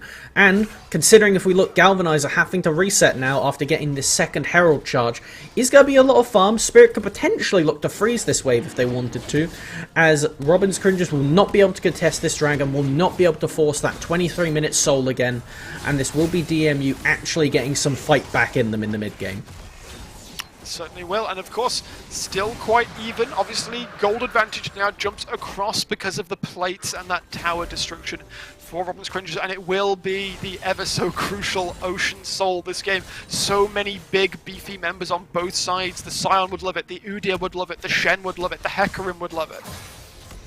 Frankly, just looking at the current dragons, a Infernal to a Cloud, the fact you have Karma and this Sivir means you get a lot of utility actually off of just Cloud, as this is BioChipmunk getting caught out actually. It is. Dropped very, very low. There is the shield and the heal going to come through. We have increased presence across the map. Sweet Summer Day is going to try and advance right in. Soxu gets the flash, but the flash will be there in kind. Rob236 will pick that one up. And considering that Sweet Summer Day can basically tank 4 days, I think, Didal should fall as well. He does not fall, actually, and Sweet Summer Day will manage to survive the play. The kill is still moderately clean. Rob getting evicted from Didal's head right there. No rent-free living. Managed to get the jukes on those abilities under tower and does stay alive. However, the play does go in Robin's Cringe's favour, and considering this Sivir Karma, like we were talking about, could just infinite shove these waves, is going to put even more pressure and force the DMU bot lane to get something done, clear this wave before getting across the map, which puts a lot of pressure right now onto Samjay, who can be collapsed on here with that TP from Ocean Croc. Heavy Dipset Remix is actually aware of what's going on though. Straight onto Rob236, and that is going to be a dead Karma once again. Karma is not on her side this game, and Samjay will get the chase down as well. Killing spree onto this Victor. Kills are so huge for this champion in the early game after that mini rework where the Glorious Evolution stacks up 25 of them towards an upgrade at 100 with every takedown. That is going to accelerate them a full form just off of kill participation. And I believe Samjay is going to be very close now to getting that final evolution, at which point all of their abilities will slow. Basically a Rylai's for the sake of a passive, which you really can't complain when the enemy is all movement speed based. Getting a Rylai's on every ability, quite impactful. No complaints here. You shouldn't be too far from finishing off his mythic item. There is the Liandry's Anguish pickup. We see a couple of other mythics coming out across the map. Both top laners with the Frostfire Gauntlet, both junglers with the Turbo Chem Tank, both mid laners with that aforementioned Liandry's Anguish. It's the worst game of Snap I've ever damn seen. ADC's breaking it, but one thing to note is Liandry's did get a switch up on this patch. They shifted a lot of the power away from the burn and more so towards just damage amplification based on, and this is hard to understand when you say it with words, but enemy bonus health. So if you buy HP items, Liandry's will hurt you more, TLDR. So as far as it goes, it's much less effective against other champions like the Victor, the Senna, but very effective against these tanks. Looking for it, but the catch will not be found. Vision will be cleared out in this top side. The Herald is coming back before too long and is more than 90 seconds towards the next Drake, so I think that continued Herald pressure will go on. Looking at just the lanes, DMU attempting to get some freezes off on their side lanes for a moment there, as they just want to nullify the pressure, because Sweet Summer Day, while very powerful on this Udyr, cannot just sprint it under your tower. They do actually have to wait for this Herald for people to step out of position. So, if the DMU squad can actually nullify this Udyr in the early game, their Hecarim will start to come online more, and when it gets into the 2-item mark, even with the nerfs to the damage, this is going to be so big for Dubstep Remix. Dubstep Remix currently in a very sneaky position, trying to get an engage on towards Ocean Croc, I think, trying to further accelerate his own advantage, and of course the advantage that Samjay has built up over Ocean Croc. They're going to try and go forwards onto Sweet Summer Day. Instead, they will just take the taxes in form of the Grom. 45 seconds towards this next Drake, and the vision is very heavily DMU favored in this bot side river. This is really scary for Robin's Cringes because Maokai is a champion that really punishes not getting good setups around objectives. And we were talking about it at the preamble of the first game, Robin's Cringes, they like to blitz an objective. They like to show up at the last second if they are not already ahead and just clear out all the vision, not replace their own. But when you're running into Maokai saplings, those wards hit back and they will hit hard with the Imperial Mandate now in inventory. Yeah, as we said, this is a very similar build to when Maokai was last considered playable in the preseason. We could probably see a nigh identical build coming out from him. Obviously, since it's been a few patches, a lot of people will have forgotten how to play against this build. And we see right there, Sweet Summer Day. If they do know the wards are there, the saplings, they can sprint it away and clear them, but they do prove quite the nuisance if they ever do get to connect right there. As look at this, just throwing them out off cooldown, that ability haste from the shoes, so big. Ooh, big fight getting caught on the bottom line. Sweet Summer Day is going to try and catch on towards Heavy Dubstep Remix, who is going very, very aggressive right now. Galvanizer should be able to punish. There is the knockup. So low on health, finally goes down. Rob236 will be the beneficiary. The flash from Didal will not get him out. Spirit takes out Ocean Croc as he was trying to rotate down. He will try and flash. He will get over the wall to safety. Remaining members of Robin's Cringes are looking to disengage, I think. No, they are looking to get the Drake, funnily enough. That would be a good idea, Brackish Brit. Crucially, we see this Senna right now. They're pumping out the healing right now, and they're getting a lot done. Summer Day is the only smite on the map. Can they kill them before this dragon falls? Spirit gets the back off. He gets the back off. There is the teleport coming in from the shed. They're just wanting to make sure that the smite goes down. Sweet Summer Day will pick up the Drake. Galvanizer will be the sacrifice, but that is the Drake picked up for Robin's Cringes. The Spirit will eventually be taken down. Meanwhile, that wave will be pushed down, and it looks like Sweet Summer Day is going to turbo run over towards the top side. Maybe try and take that second Herald for his team. Giving their best go across map by the looks of it before the team can reset, but opting away from it. I think that's them just taking Scuttle Crab on the Udyr right now. Yeah, there it is. Clearing up the vision, getting something down. And let's take a look at these Senna stacks. Is that 70 I see that they're currently at? 77? 73. Okay, so that is only 7 away now from their next range increase. And they are pretty big. One of the things we saw changed, I don't think it was last patch, it was the one before, was the Senna Kraken Slayer into Gwynsu's build got hit a little bit. It means that this fasting build is a bit more punished because she doesn't gain as much value from the infinite souls with regards to just the crit interactions. It does get capped off now by the Gwynsu's. So, as we head into the game, DMU still have pretty ridiculous scaling with the Senna, but it's not going to be as much of a spike in the next initial point once they pick up that Gwynsu's. Looking forward at the next fight. Unlikely to be at this Rift Herald, considering just the sheer cooldowns that are down from both teams. If anything, it looks like it's going to be Cringes looking for picks in the area. Just try to get rough vision, and they'll probably use that Rift Herald to collapse mid lane. Yeah, as soon as that mid lane inner tower goes down, there's just so much more freedom to do anything on the map.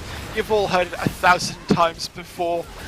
The Herald, yep, will go down in favour of Robin's Cringes. Obviously, that doesn't provide an outward goal benefit now that the plates are down.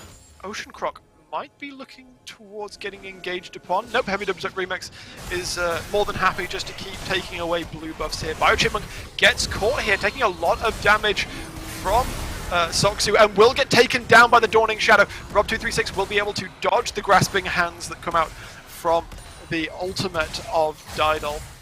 The bot lane 2v2 kill in the mid right there. Soksu just outranging with this Senna and putting full use to that Kraken Slayer. At this point, Senna is more of an ADC than Sivir is. It's mainly the ultimate and the wave clear that Chipmunk can offer. The damage is not paralleled by that of this almost two-hit Kraken Fox. And Ocean Croc once again getting dived. Heavy Dubstep Remix going to play the Warden, play the Goalkeeper, taking all those tower hits.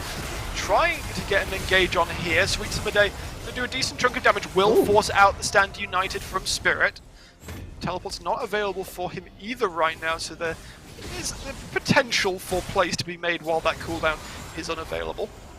Baron is up, but the Ocean isn't available for another 2 minutes, so there shouldn't be any real punish for Spirit unless Robin's Cringers get quite proactive in that downtime. The Stand United should be available around that point, along with the top laners' TPs most crucially. So, heading into the side lanes right now is essential to watch where Dubstep Remix gets stuff done beforehand, because if they can potentially punish Galvanizer if they go to a side lane, or continue to bully Ocean Croc whenever they walk over there, then that is going to force Robin's Cringers to have to blow a teleport, because if you leave Shen in a side lane, they are so deadly because they can always collapse onto you with their ultimate and then still TP back to defend the lane if they need to. So this is the person to watch right now. Spirit, do not let them get away with side laning for free. Can Robin's Cringers get anything done?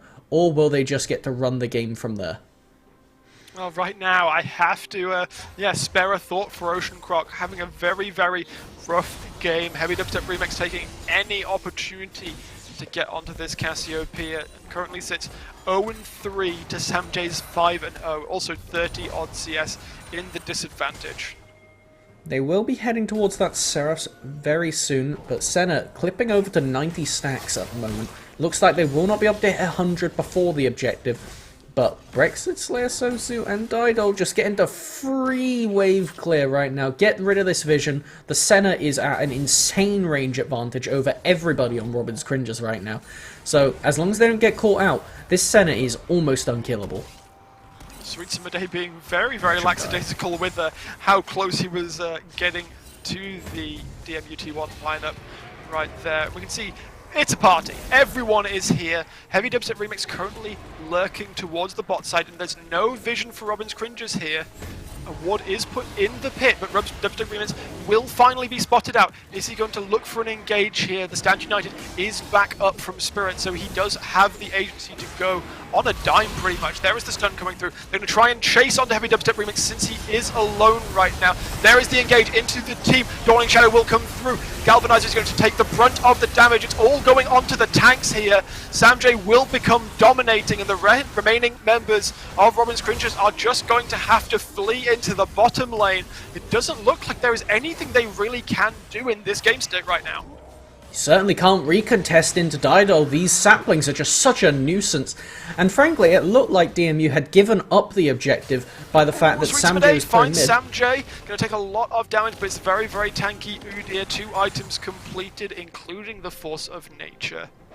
Is going to keep them alive throughout that play, but if we take a look at inventories, Sam J is heading towards that Void Staff. That did get bumped up, 200 extra gold cost on it, so a bit harder to come by, but still is going to end up in their inventory. Looks like it won't be off of this base though, so it is if Sam J can get that item sooner rather than later, because now Robin's Cringers has a time on the map available. As soon as Sam J shows bot lane, they could potentially threaten Baron. You have a Cassio, 2 items, that is enough.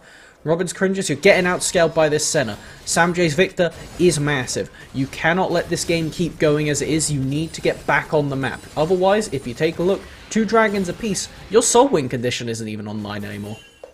No, 10 minutes, well, 14 minutes technically, considering how long it is until the, oh no, not 14, 9 minutes if you pick up the next strike and the one after. Something that we are talking about is that Robin's Cringers, as a team, when they are behind, they usually do not go for these super aggro forces. They keep the game rolling until they find an almost idealistic spot. And it's something that makes it pretty worrying to watch them at this point in the game when they're behind. Quite often it is to their detriment. They often sometimes need to just take a flip fight at some point. Sometimes just make the call and say, we are going Baron now. If they don't respond, then we go to Baron. And if they do, then, oh well, I guess we'll disengage. Or if someone peeks in, then they can absolutely get a catch. I mean, there is the stun onto Didal. They will try and chase down. There is no support nearby. In fact, Soxu might get caught out. Galvanizer is going to completely keep him alone. Didal is still being chased, but he's so damn tanky. Heavy Dubstep Remix now just playing to be annoying. They can't really dive under this tower, and nobody from DMU is any the worse off. You are as effective with 1 HP as you are with 2,000.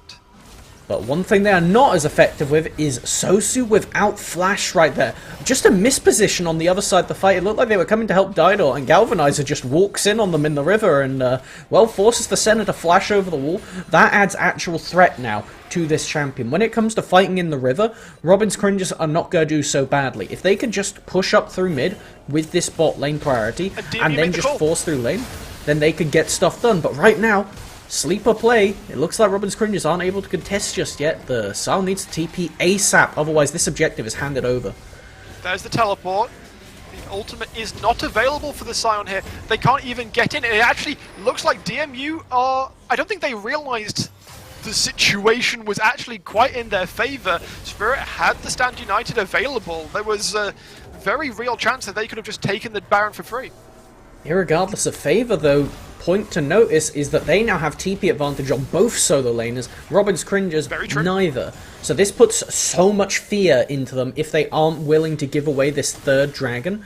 Because if you do for free, then, well, that's a soul threaten. But you can't exactly just walk up and threaten Baron now at the next point. Because if you do, you hand over that soul because only one person's really needed to take it, and Samjay can do it, Spirit can do it, both of them have TP. Frankly, Spirit could help at the Baron, TP to the Dragon, then ult back over, so right now the map mobility from DMU is unrivaled from Robin's Cringes. Yeah, the only thing that would make it any scarier is a Twisted Fate, but then again, that massive damage from the Victor would be lost in that circumstance, and I don't think when you're sat at 6-0-2, anyone's ever going to be complaining about your champion pick. Samjay is performing this game. They didn't really get the opportunity to last time. They had some smooth moves, but never really got to show it. At this point, with just how the game is, if we can see Samjay clear this wave and then TP to bot, then this will be the Ocean Soul point almost certainly in DMU's favor. But something I see right now is it looks like they're almost opting to give away the Dragon for Baron because they are not set up for this objective whatsoever, and it is going to be pretty tough for them to walk in, so this contest does not look good to me. There is the teleport from Samjay. It looks like Heavy Dubstep Remix is going to be just walking down the mid lane. The call seems to be just push out mid, I think. Spirit is in the bot lane defending the tower here. Didal will be playing goalkeeper. Of course, he can see if anyone tries to come through that river brush. There is the potential, the step forward. The devastating smash from Galvanizer will hit onto DMX, but we're not seeing really much right now. Just grouping up, looking for a good Hecarim ult angle. This is a tank Hecarim. That Scion is not going to chunk them out here, so it is just looking for the right point as DMU have forced their way into the river. And they're looking for Galvanizer now. Very, very tanky Scion, can take a lot of damage, can take a lot of punishment. The Onslaught of Shadows actually does not catch onto anybody. Spirit comes in with the Stand United, but he will get actually taken down here. Oceanspot playing very far forward. Didal will pick up the kill thanks to the burn. Galvanizer goes down to Soxu. 3 members still up, and they could look to continue the play. There's the Flash Bear slap onto Soxu. So very low. He will get taken down by Sweet Summer Day, but Rob is extremely low here. Bio Chipmunk going to do what damage he can, but he cannot really commit here. Sweet Summer Day is going to be left out to dry. Samjay is godlike. The stun will land on the Bio Chipmunk. There'll be another kill picked up. Samjay with a double kill. Didal will pick up the last one. That is a clean ace pickup for DMU T1. The soul point is on the table. And they can stroll it on over to the Baron after they do have Victor. They look like they are walking that way. They're at very least going to pressure it, collect vision control, opting for the reset now. Going to come off on the base, have instant tempo advantage because of the respawn timers from Robin's Cringes. And frankly, they can set up again with Maokai and this Victor and run it back on the other side of the map. In that fight, Sosu got almost picked off right there by Sweet Summer Day. The flash bear slap gets them, takes out the primary DPS for DMU. It looked a bit rough from there, but just barely Sanjay manages to get the gravity field to stun out Bio Chipmunk at the last second and avoids themselves being corralled into the Dragon Pit. So does go massively in DMU's favour in the end, but only in a fight of slivers. Yeah, absolutely. And we can see there are definitely angles for Robin's Cringes to play here. Ocean Croc was not the target of the engage here and was able to make pretty good use of that time where they were not being aggressed upon. Obviously, the... Did whiff. Yes. They did have a little bit of a whiff with the flash ultimate there from the Casio as DMU started to retreat, so did not manage to get anything from there, and DMU certainly know that is a Casio with no flash, so keep an eye on Dubstep Remix every time they're in the same, you know, quadrant as this Casio now. Same 3 screens. Speaking of, no map mobility, by the way. This is what we're talking about. DMU in a great spot, set up around the Baron exactly where they want to be. The engage is trying to come in from the top side. The Baron is dropping lower and lower. Sweet Summer Day just waiting for an opportunity. Galvanizer is there with the ability to charge at any time, but Stand United once again is available. Baron keeps sitting around 5,000 health, but keeps healing back up. And it looks like DMU will finally make the call not to go for it, and they're going to try and engage onto Galvanizer, who will use the ultimate to get to safety. They can turn it around and just run it back now. Galvanizer's ult was the only thing keeping them from taking that Baron right there, because it meant that there was the flank force on the side. Right now, Ocean Croc does not offer the same fear factor. It does not. Ocean Croc is going to try and throw some damage through from the back. The Baron is dropping lower and lower. A lot of damage coming through. Didal is acting as the frontline spirit. All of these tanky members, we get a pause. We look up to the backside. Rob236 getting absolutely chunked out by the Dawning Shadow. Absolute nail-biter of a moment. Can the Robin's Cringes members find a way into the Baron pit? It doesn't look likely, Callum. I don't think there's any way for us to see that Baron HP, but right now I would guess it's around about the 4-5k mark. And looking at where... Oh, the zoom out, God bless you, Phil. 2.8, so there is almost no way Sweet Summer Day can make their way into the pit. Just the actual stone wall of this Maokai ultimate tied together with the Shen standing in your way. And we see here the excellent positioning from Sozu, managing to get the full value of their Senna Qs and the ultimate across the entire enemy team in this skirmish. It certainly is. So, looking in aggregate before this fight recommences and we enter the madness once more, DMU currently sit with around a 4k gold lead. The towers 2-1. DMU's favour. Obviously, last game, they weren't able to take a single tower. This is a completely different animal of a game. We're about to get back into it. Ending. Okay. Gear it back up, gear it back up. The members of Robin's Cringe are just going to give it up. They're just going to completely step away. It looks like their choice is that they are just not wanting to commit to this. Some of them taking backs. Just going to be clearing out the jungle for now. A completely uncontested Baron power play for DMU T1. That Baron, 3 minutes, is going to carry over into the potential Ocean Soul for DMU. Is going to enable them to get pushed out lanes, and crucially, potentially push out 3 lanes. Once again, teleports on the solo lane, as this was the buff. If you have the level lead, your TP can go even lower cooldown than usual.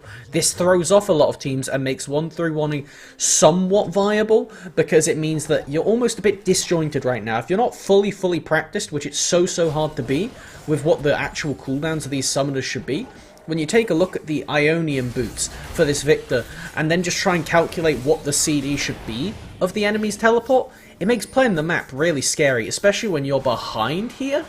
DMU can frankly just walk up every lane, as long as they don't get Scioned, they're in a great spot to just end out of this push into the Ocean Soul, and then just win it from there.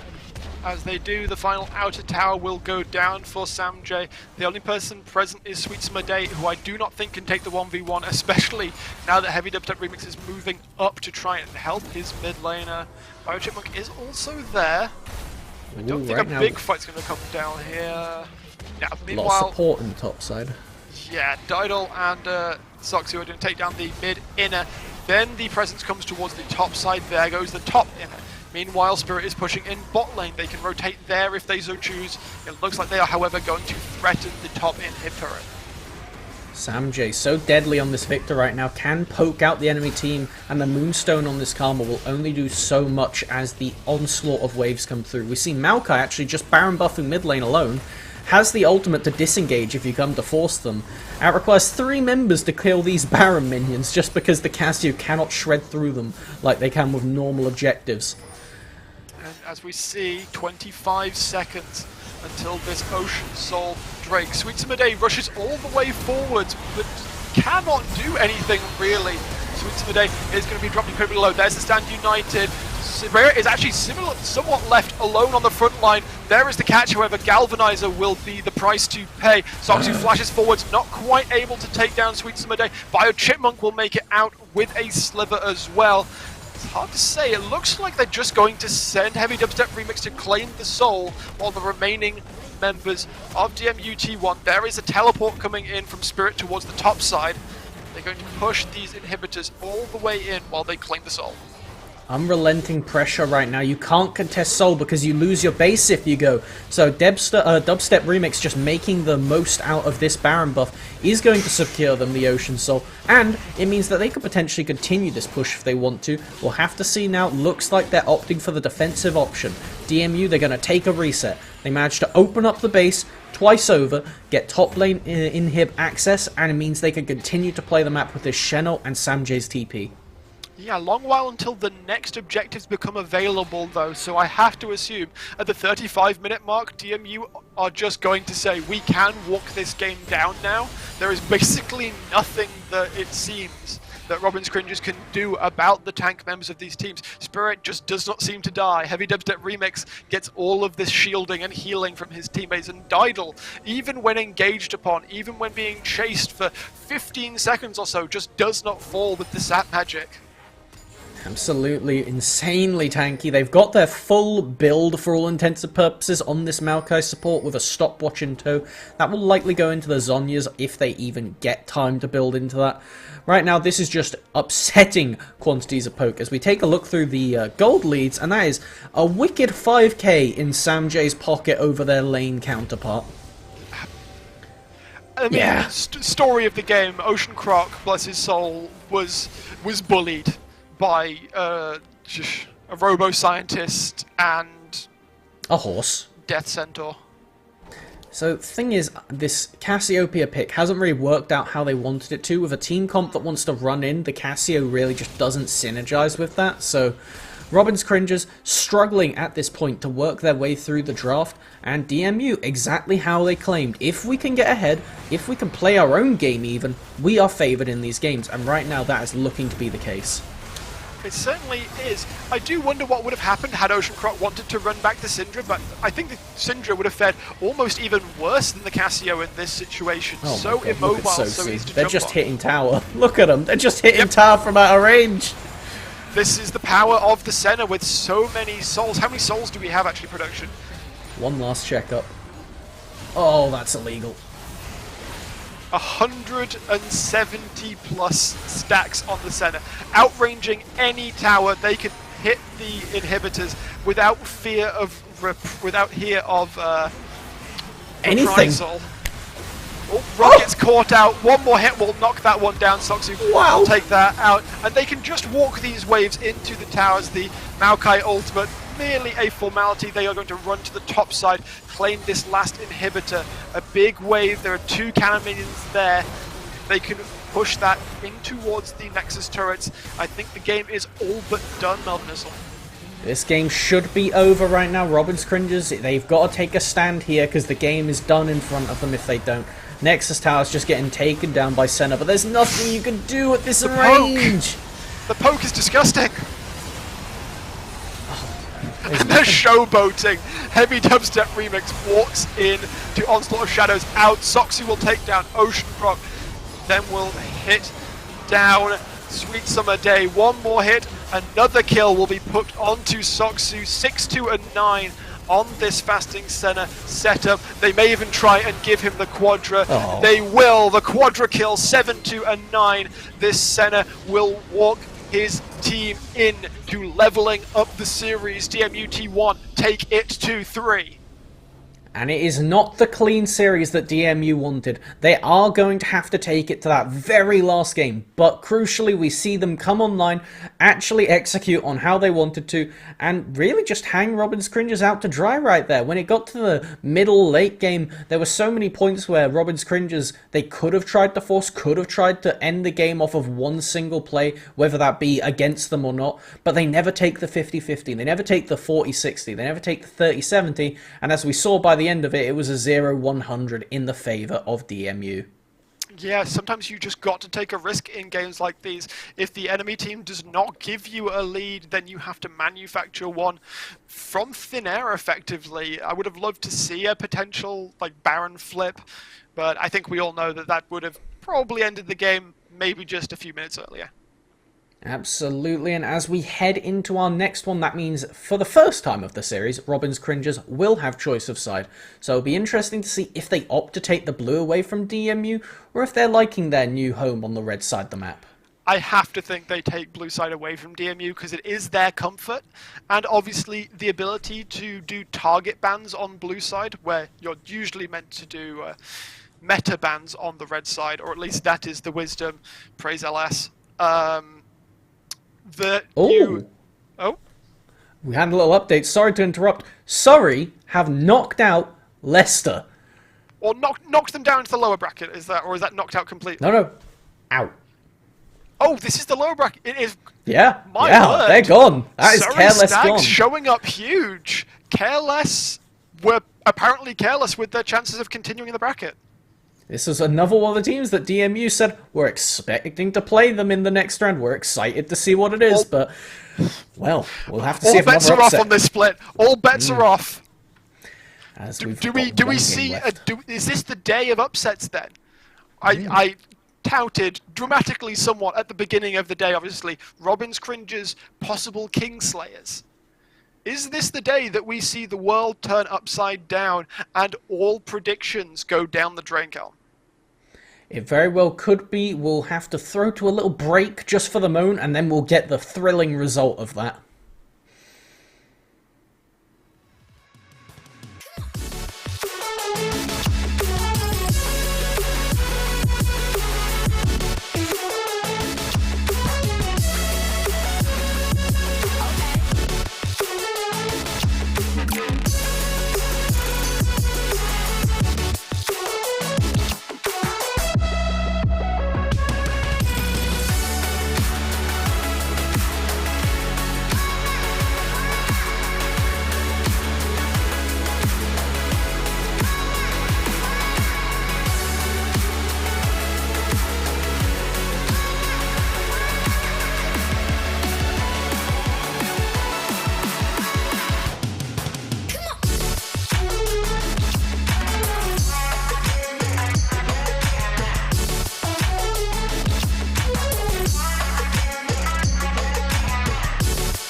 She found a way into my heart. Oh, oh, she don't make out, no, she make art. And I need a way to treat it, cause I keep getting high off of her. Off of her. I know that you'd be bad from the minute I saw you. But somehow I keep running back to you. Back to you. Back to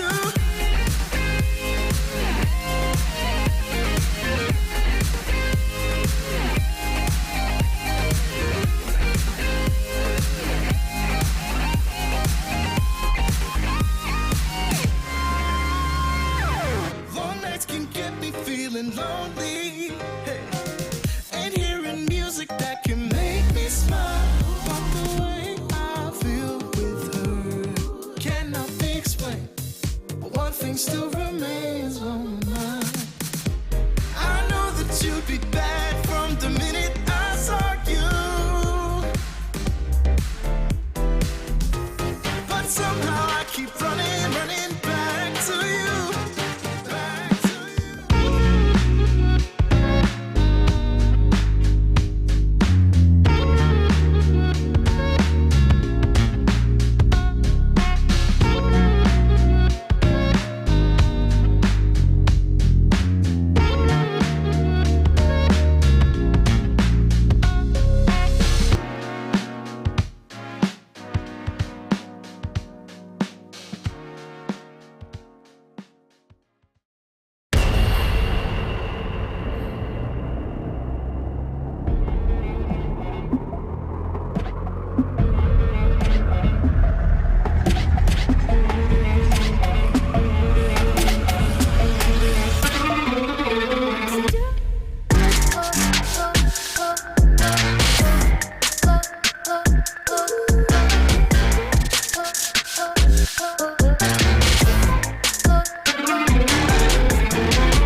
Welcome back, everybody. We are about to get into Game 3, DMU T1 versus Robin's Cringes, and in this game the tables are flipped. Robin Cringes, with the side selection, have kicked DMU T1 off the blue side of the rift. Absolutely. We saw in that second game, DMU got back to their regular form, did not give away a level 2 First Blood, and in fact managed to take that dub pretty, not handedly, but it was definitely in their court from about minute 15, and they never really dropped it from there. No. So, let's go back. Let's talk about Game 2 drafts. Robin's Cringes, what could they have done differently, and what should they do differently going into Game 3? Assuming we found ourselves in a similar situation, which I don't think we can just because of the swapped sides, is most importantly just that Cassiopeia last pick. It didn't really end up going how they wanted it to, didn't synergize with the comp, and we know for a fact that Robin's Cringes can take away this game if they manage to get off to a good lead, so they need to put themselves on picks that can get away with that again, which they looked like they were able to do, but did not have the same level of force, did not have, crucially, Rob on this Thresh. We want to see them on a kind of force tool. I don't care what it is, but put them on a playmaker. Definitely, and speaking of playmakers or people that had a big effect in the previous game, that Senna taken away from Soxu. Will we see a triple threat ban away from Soxu? Probably not. No, the Maokai is going to be taken away from Didal. Okay, a lot of powerful picks are going to be available. Will the Rel make it through the bans this time? We know that Didal has not shown this champion at all. Have to see it now. This is a moment. Rob does have it in their repertoire. It could come out. And what on earth would DMU answer with? We've got a few seconds left. Seraphine is the other crucial one that has been getting banned, as it looks like they will let it through. Do Robin's Cringes snap that up, as it's a pick that DMU hasn't really shown before? Rob236 has 2 games on it in the regular season. It looks like they are going to opt to take away the Hecarim from Heavy Dubstep Remix. So that means Seraphine more than likely goes into the hands of DMU, but they don't have much priority on it. It's certainly not a pick that they have liked throughout the split, at least. It doesn't really go with their playstyle of super aggressive bot, so it would end up having to go over to the middle lane, and frankly, it's not something Samjay plays either. They're much more of the control mages that Karma's the closest they stray to it, as we see Udyr just getting completely chucked to the wayside, and it's an Olaf coming out. That Annie is more than likely going to be a proxy. We'll hear from production what that pick will actually be. I like the Olaf, the ability to sort of ignore all of the presence, and it will. Okay, so I was about to say, will Robin's Cringers get away with absolute murder? No, DMUT1 will pick the Seraphine in place of the Annie proxy. This is something that, if we look at just how it's going so far, Robin's Cringers are trying to take DMU off of comfort right now. They take away the Hecarim, they take away the Victor, and they force you to play the Seraphine when it's not a champion that you particularly show. So I really like how Robin's Cringers are combating this right now. It means that potentially we may see Samjay resort to their Orianna, which they've played a lot this split, but as far as it goes, you're really just trying to flip the series at this point, and I really like it for them. Now all we need is just a playmaker on Rob, and this comp is starting to come together. They're going to take away the Shen from the top lane as well. They're just full on stealing DMUT1's Game 2 composition. If it ain't broke, Callum. I mean, if you could beat us with it, of course we can beat you with it, is what Robin's Cringers are saying right now. This is actually just stealing. Ooh, okay, that's an interesting one. If this isn't... I mean, it could be a Seraphine Galio bot lane, so the ban, I expect to see an Orianna ban might still come out to take away from Samjay. He's not shown any priority towards Galio. I think that the Seraphine Galio bot is a good shout. The only reason that I would differ is because Seraphine Olaf is a pretty deadly mid-jungle duo. Very true. It would be not in Samjay's primary repertoire, but they do play the Karma, so it's something similar as we see the Kassadin knockdown. That indicates to me Seraphine likely to go mid, could also be the Galio at that metric, but that's because you'd be giving away a free laning phase to them, and you don't really want that.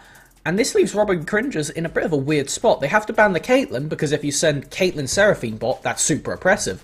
But now you have to ban aggressive bot lanes, because if it's, I don't know, Kai'Sa Galio, that's quite scary too for the complete opposite reason. So DMU in a pretty good drafting spot. The main question to me though is, if they go through and completely mega mine this draft, can they execute on it? It's going to be more challenging. Then again, we said that their last game draft was quite difficult to execute on, and they did so with aplomb.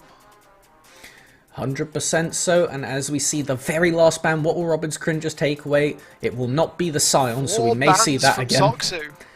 That is 4 bans. Pretty much just showing where your priority Wait, hold on. lies. Kai'Sa is open still.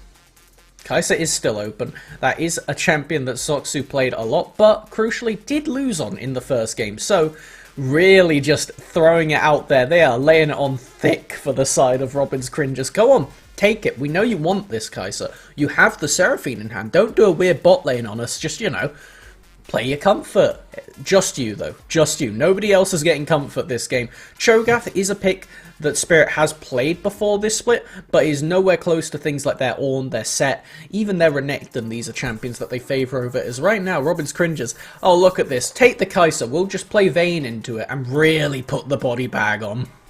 And Vayne so good into this composition, well, could possibly be absolutely immense into this composition, chunking out the likes of Galio, of the likes of Olaf and Cho'Gath to put them all in bags. If the Lulu gets locked in, it's not quite the playmaker that we would want for Rob236, but it does synergize very well with the aggressive frontline options and can do amazing work protecting the likes of a Vayne.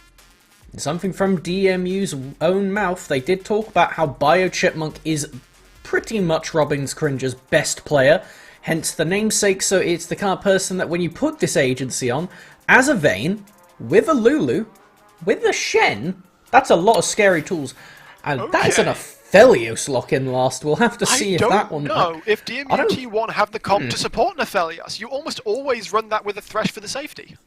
And even, I believe that means it would be Seraphine or Galio, presumably Galio, and Seraphine mid is the way that screams to me, because Aphelios and Seraphine don't really work together too well, because you don't really get the same poke that a Caitlyn or a Sivir can pump out in the early game. So it is likely to be a Galio support in that case into the Vayne Lulu. That means that they can contest in the around about level 4 mark, but Vayne Lulu can get a lot more done in the first few levels, provided they don't just sprint it into a Galio taunt. Yeah, obviously we'll get that draft run back for us in just a couple of moments, but in aggregate, as it stands right now, how are you feeling about these two different drafts? Obviously, Grand Theft composition for Robin's Cringes.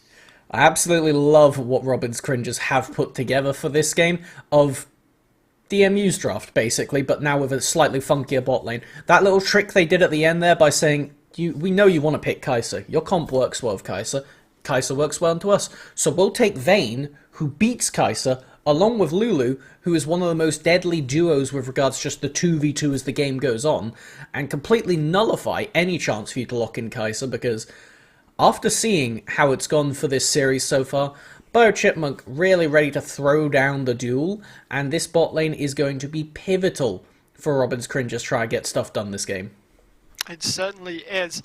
The draft should be going back through in a couple of moments. Maybe there's a player-related issue, but right now, this seems like a perfect moment. We've got plenty of time in the preamble to talk about other stuff. Once the drafts have been shown to us once again, we can get really, really fiddly with that. But while we've got a second, I will remind you once again of our beautiful sponsors down to the bottom right. Unite Students, Twitch Student, and Logitech G. Yeah, down a little bit. Yeah, there you go. There you go.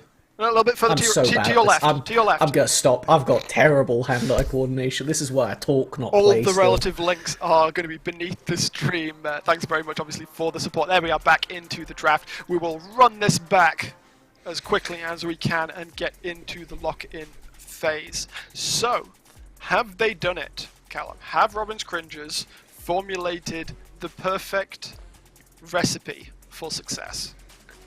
I don't know if I'd call it quite perfect, but it's frankly as perfect as you're going to get at this point, because if you just take a look at how much this is going to have thrown DMU through a loop, we knew that when the side swapped, it couldn't be the same. You can't get away with the exact same drafts, and it was almost shown straight away with that Hecarim versus Seraphine priority, where DMU forced to choose between banning Rel or Seraphine, opting to kill Rel instead, as it's a champion they just can't take.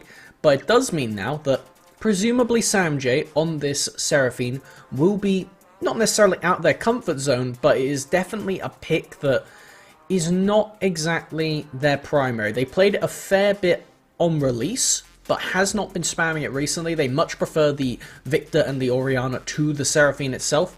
So this is going to, again, put agency on Dubstep Remix. That's a point in favour of DMU.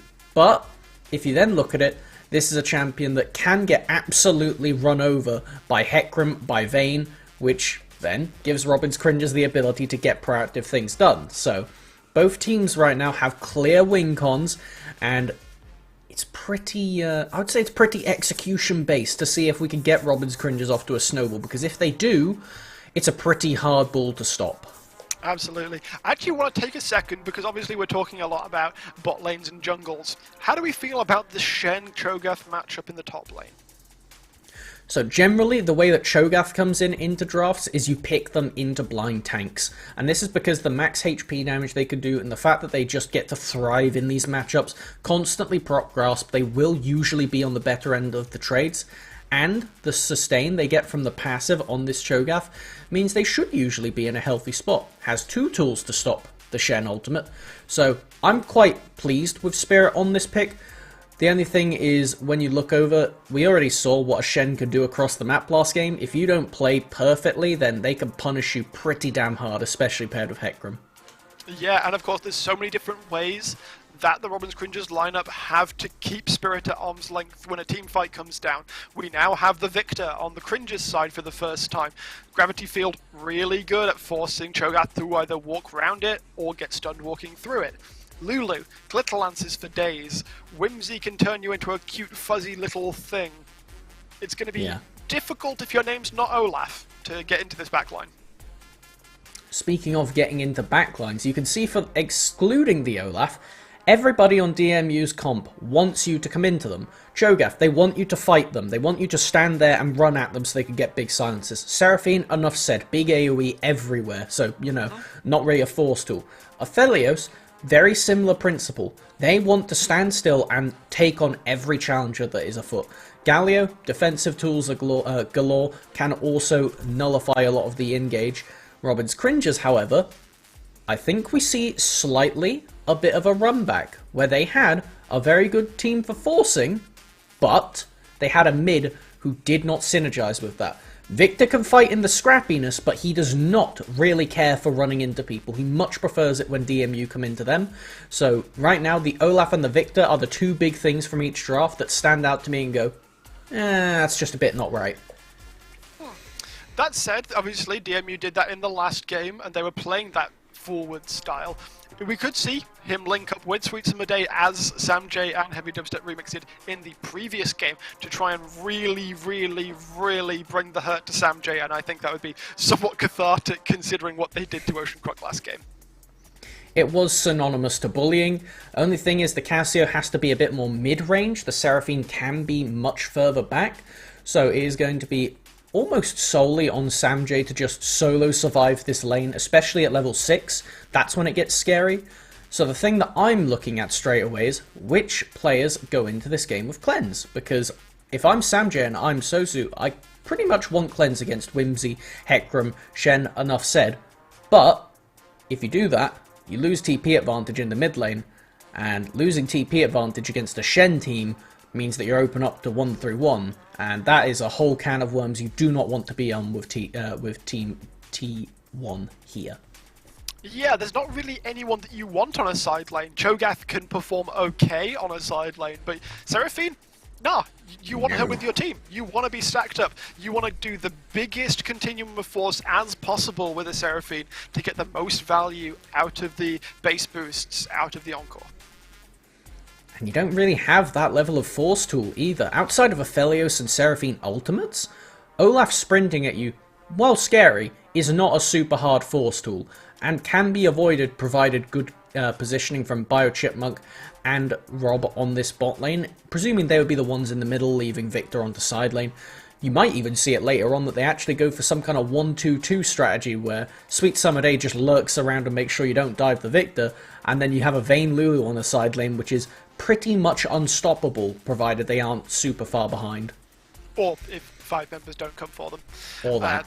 Chances are that's never really going to happen. You're never going to be pushing that far up if no one is within vision. Yeah, what's your feeling? What's your overall feeling then?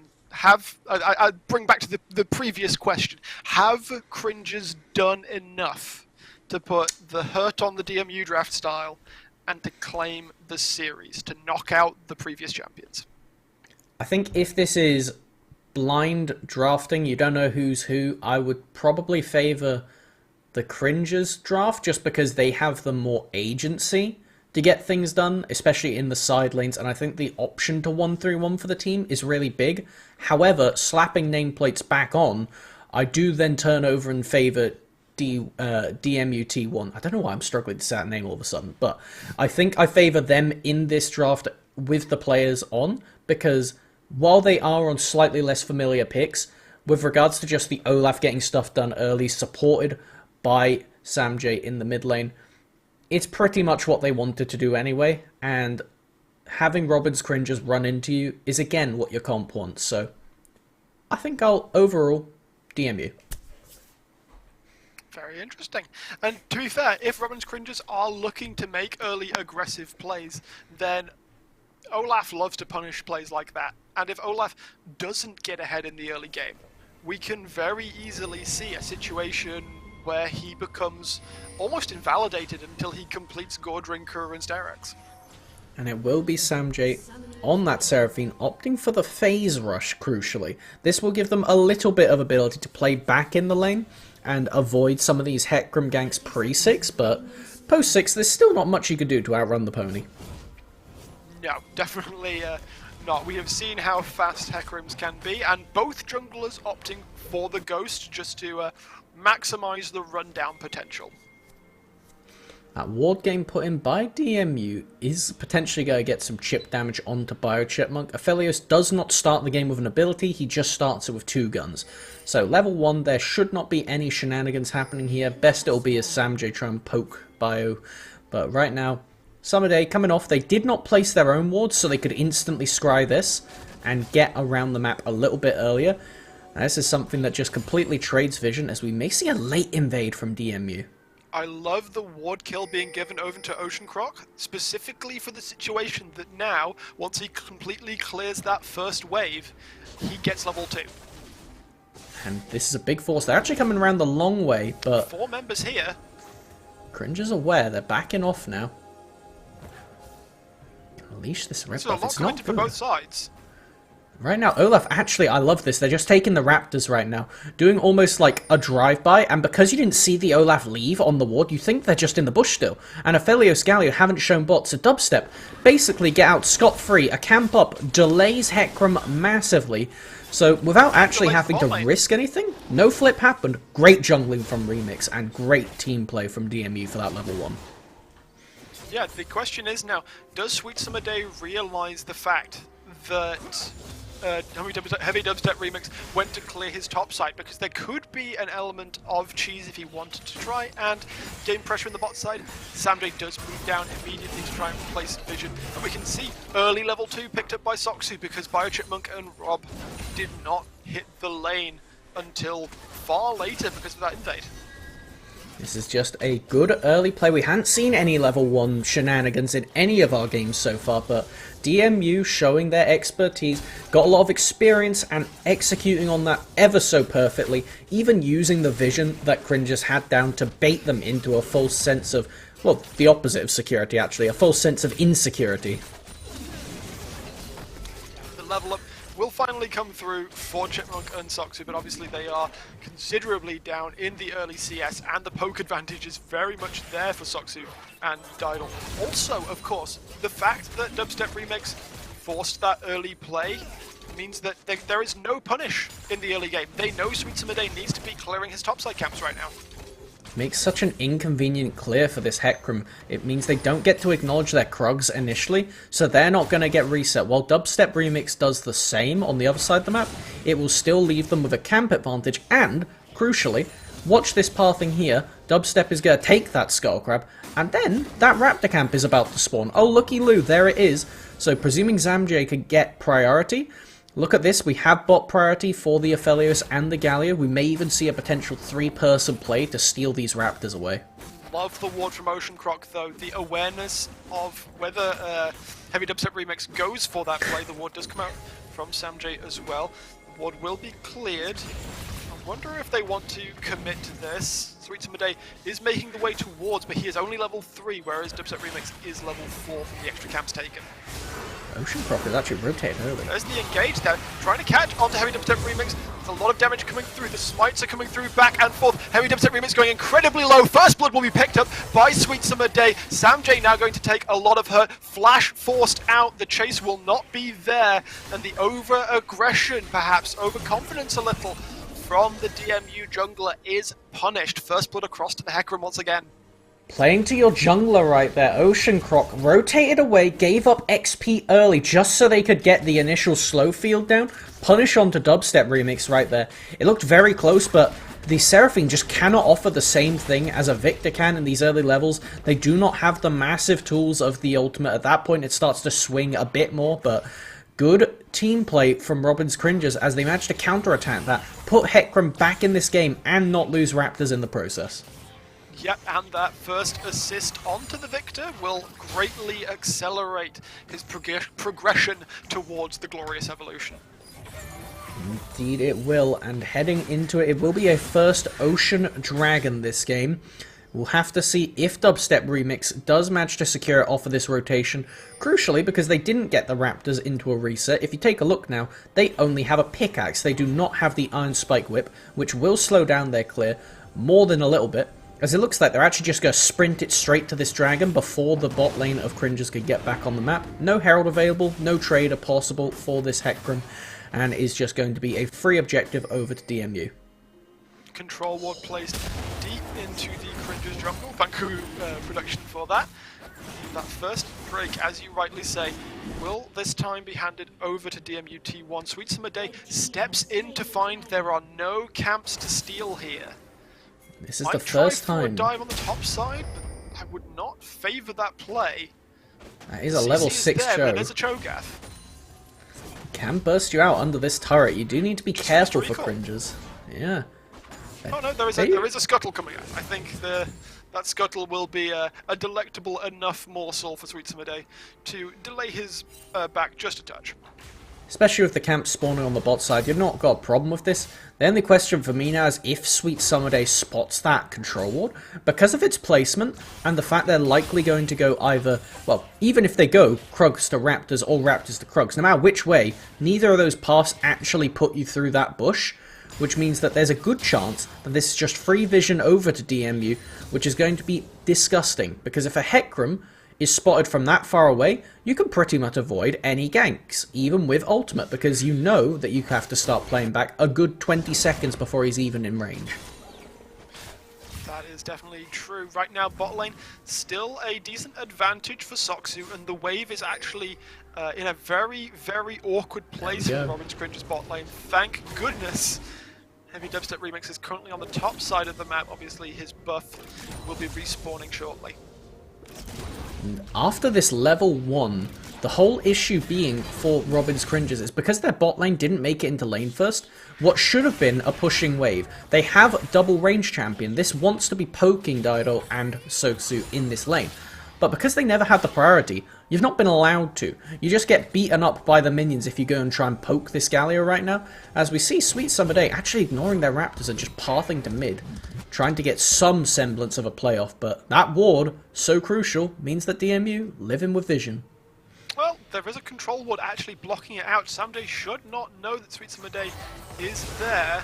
Given the right time, there is the Ghost. A Doppel Onslaught comes through. There will be the Stand United. The hit from the charge from Sweet Summer Day ended up onto the tower eventually. The kill will still be secured, and now 3 members of Galvanizer will spot out Heavy Dubstep Remix in the topside jungle. A bit of a wrist slap, as there we go. The second assist gives the early level up on the Death Ray. It's a really big power spike moment for Ocean Croc.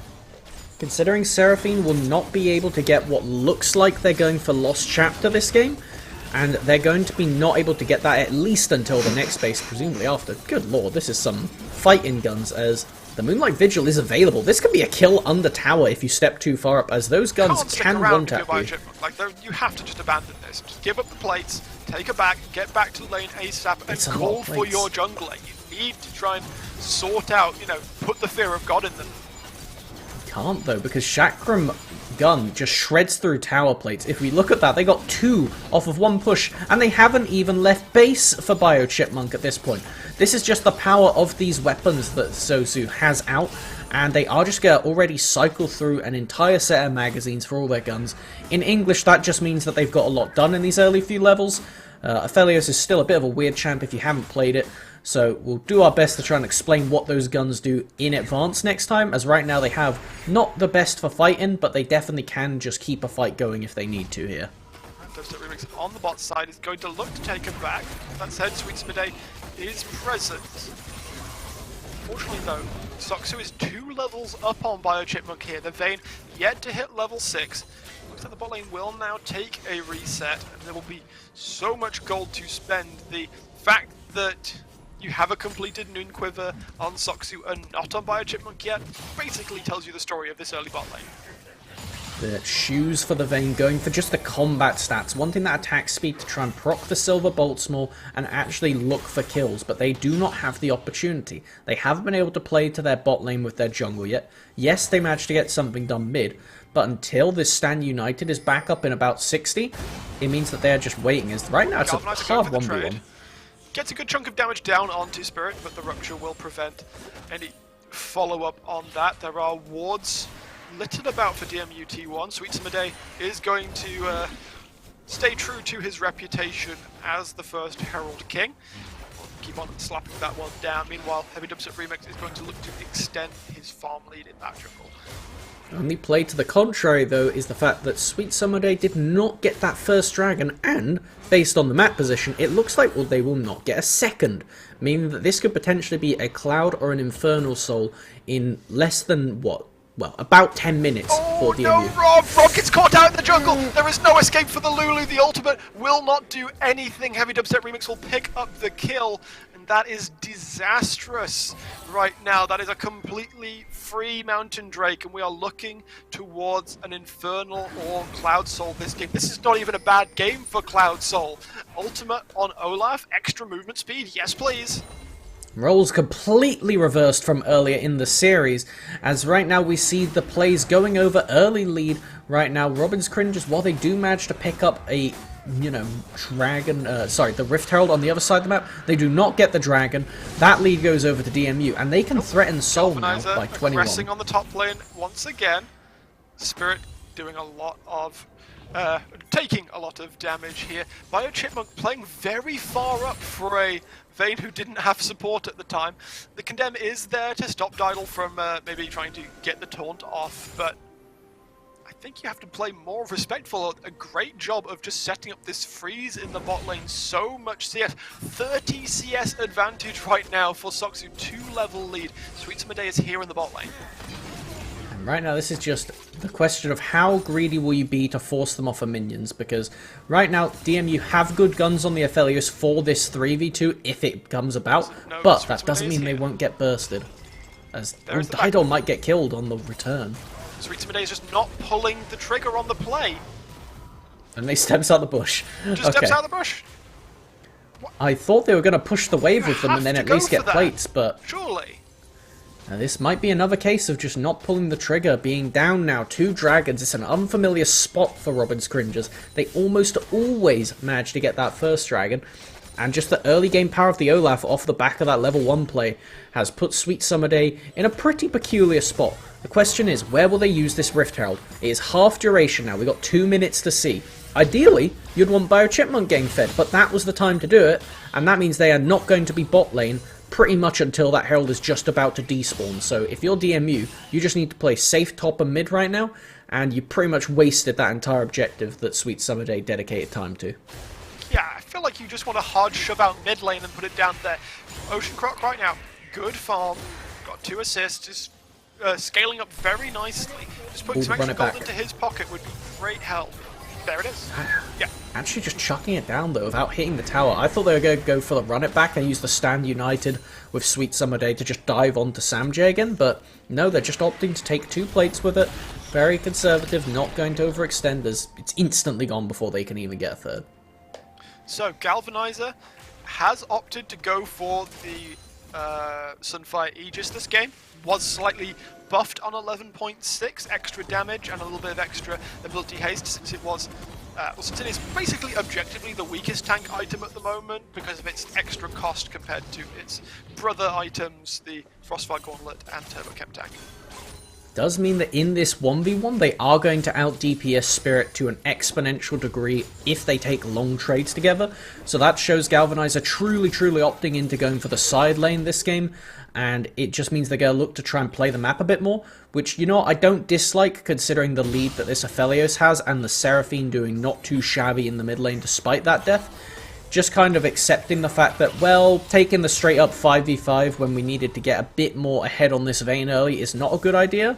Does mean, though, that DMU are going to be in the driver's seat for the foreseeable future, as they do have scrapping guns on Aphelios right now. Yeah, there's nothing this bot lane can do right now. They need some kind of support, some kind of gank, some kind of jungle presence to try and fix this situation. Otherwise, it's going to be 15-20 minutes before this Vayne even starts to become relevant in this game. Is terrifying prospect looking at that with a minute 30 until the Infernal is available. This could be as long as they manage their weapons correctly. Oh, that's another good duo right there. This just allows Sosu to threaten from massive range and completely nullify the Vayne. Coming off of this base right now, great recall timing, gonna get them back, gonna give Didal enough time to get vision around this dragon, and if we look, everything's coming together for DMU as Remix is pathing to bot at the same time. It is such a good map state for DMU, and as long as they don't botch the actual fight, if it so happens, at this dragon, then the game is looking pretty solid for them. Sweet Summer Day clears out the control ward, but is unaware of the normal ward just beneath. We're actually going to have a bit of a collapse here. Heavy Dubstep Remix has absolutely capitalized on the almost 30 CS advantage, is a level up, and Sweet Summer Day is immediately just going to have to concede. Is even gone for the Divine Sundra, so a more damage-focused Hecker in this game. Does give them the ability to threaten more so onto these tanks with the max health damage that can offer, but does not mean that they are tanky, unlike the chem tank Hekrams of the previous game. If we take a look right now, they're actually pathing upwards. This is so risky. Sweet Summer Day is just trying to match to get level 10, but with the dragon spawning in 10 seconds and Cho'Gath already in the area, this objective has been all but forfeit. Well, Sweet Summer Day now starts to make his way over, but this is far too late. No vision has been placed. There is no reasonable contest. Chipmunk and Rob try and step in. The Stand United comes through. Chipmunk trying to find an angle, but Soxy just has so much range on him. There comes the ultimate from Sweet Summer Day, but it does nothing. Galvanizer torn to pieces. Chipmunk will fall. The axes go through the back of the vein, and the efforts of Robin's Cringers may just have been in vain, as Infernal Soul will be on the table for DMU T1 as soon as 22 minutes. DMU coming back with a vengeance. You can take their draft, but you cannot take their series. They are coming for that finals, and despite not going to be against Careless next week, they still want their best shot at it, as they're going to get themselves off to a pretty notable lead. 2.5 going on 3k gold. 3 dragons by 17 minutes. This is pretty much as unfamiliar a game state for Rob's Cringers as they could dream of, and right now that dream is a nightmare for them. Absolutely is, and all of the advantage. While we look across the map, we can see, 3 kills on a heavy dubstep remix, so 30 CS advantage in the jungle. The game is being won and lost pretty much exclusively off this bot lane, and how much is being denied away from Chipmunk. DMU have said it before, Chipmunk, they feel like he is the best player on the team, so absolutely deny him resources. There is almost 50 CS differential in the bot lane. Soxu has a kill and 3 assists. If we could check the gold for a second here, I would love to see the differential between these 80 carries. Over 2,000 gold, and it's not even 20 minutes into the game. That is almost all of the gold lead. Only other place really being the jungle support is a bit negligible with regards to just how those champions use their money, but it is almost entirely the gold lead for DMU T1 on Sosu and Dubstep Remix. With this Rift held in pocket, actually, they're just getting to run this Aphelios across the map with their lead and just fully capitalize on it. They could potentially threaten for a second tier tower or just run to mid after and run it back there. The advantage that Soxu was able to accrue in this early lane phase is just so great that he almost doesn't need to play with any degree of fear. Didal is now no longer an engaged support. He is just there with a taunt circle to ensure that nobody gets on his carry. And I must account almost all of this just down to that level 1 play. So brilliantly done by DMU, perfectly sets them up for how they wanted to play out this game. And with collapsing the mid lane tier 1 as well, this is going to be almost entire map control for DMU. And frankly, with a team this experienced, the game is pretty much over for them, unless Robin's Cringers could pull a rabbit out of the hat. It would have to be a miracle right now. It will not be coming from Chipmunk. He still sits nearly 30 CS in the disadvantage. And where even is the angle here? Is there one? At this point, the best way you could say in an even game state was the side laning. That was the hope that Robin's Cringers had, because they did have that advantage of being able to play sides. But really, there's no good way for them to approach this game anymore. If you look at this right now, ooh. There's a big dive. Soxu is actually caught out in the mid lane. Taken down.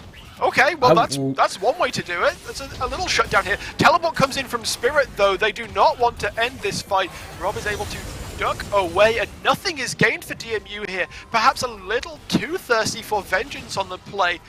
Soxu does get punished. However, Chipmunk not involved in the play, is just been shipped off to bot lane to just get some CS. I will shut my caster cursing mouth after that one, because I suppose the way Robin's Cringers get back in the game is by just chain forcing onto whoever is alone in this 1-3-1 kind of state.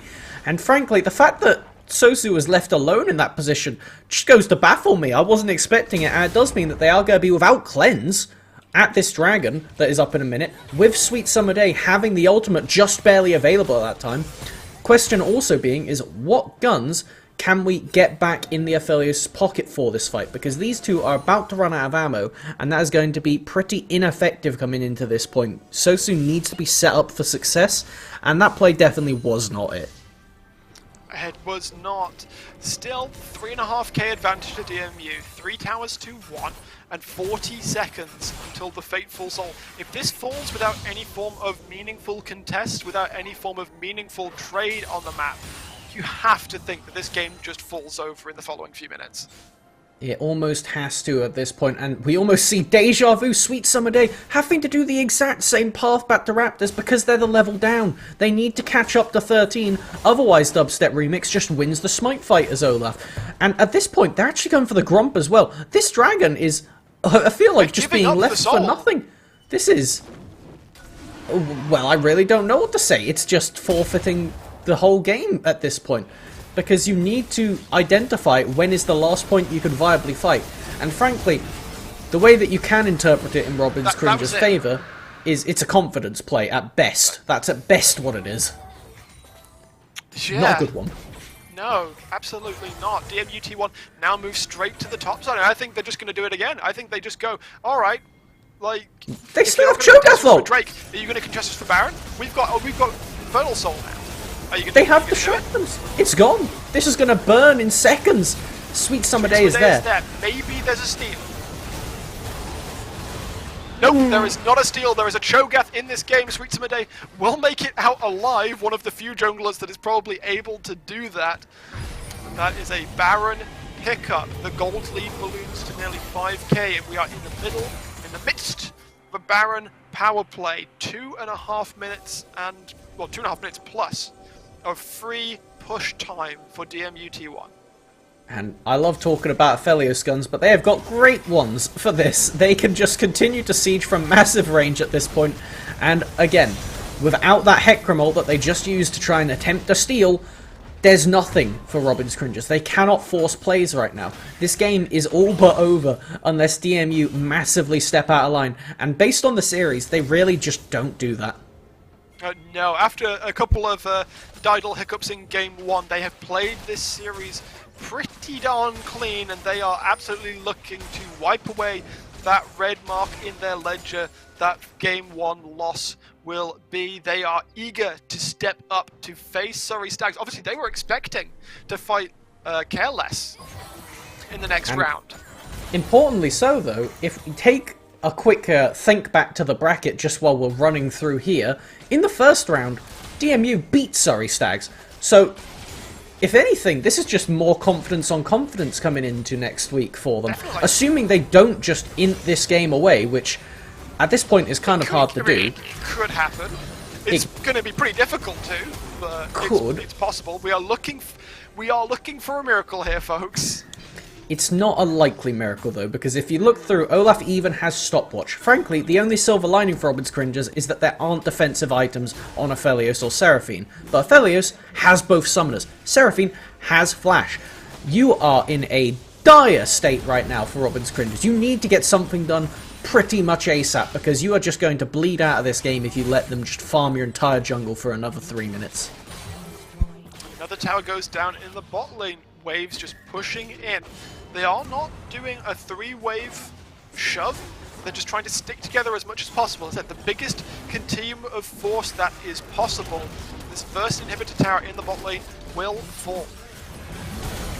When you're in a game state you're not familiar with, it is so terrifying. When you're fighting for your tournament life right now, like Robin's Cringes are, it is terrifying. And when you're facing the IEM, that's a different tournament, UEM representative for the Newell of DMU, it's pretty terrifying.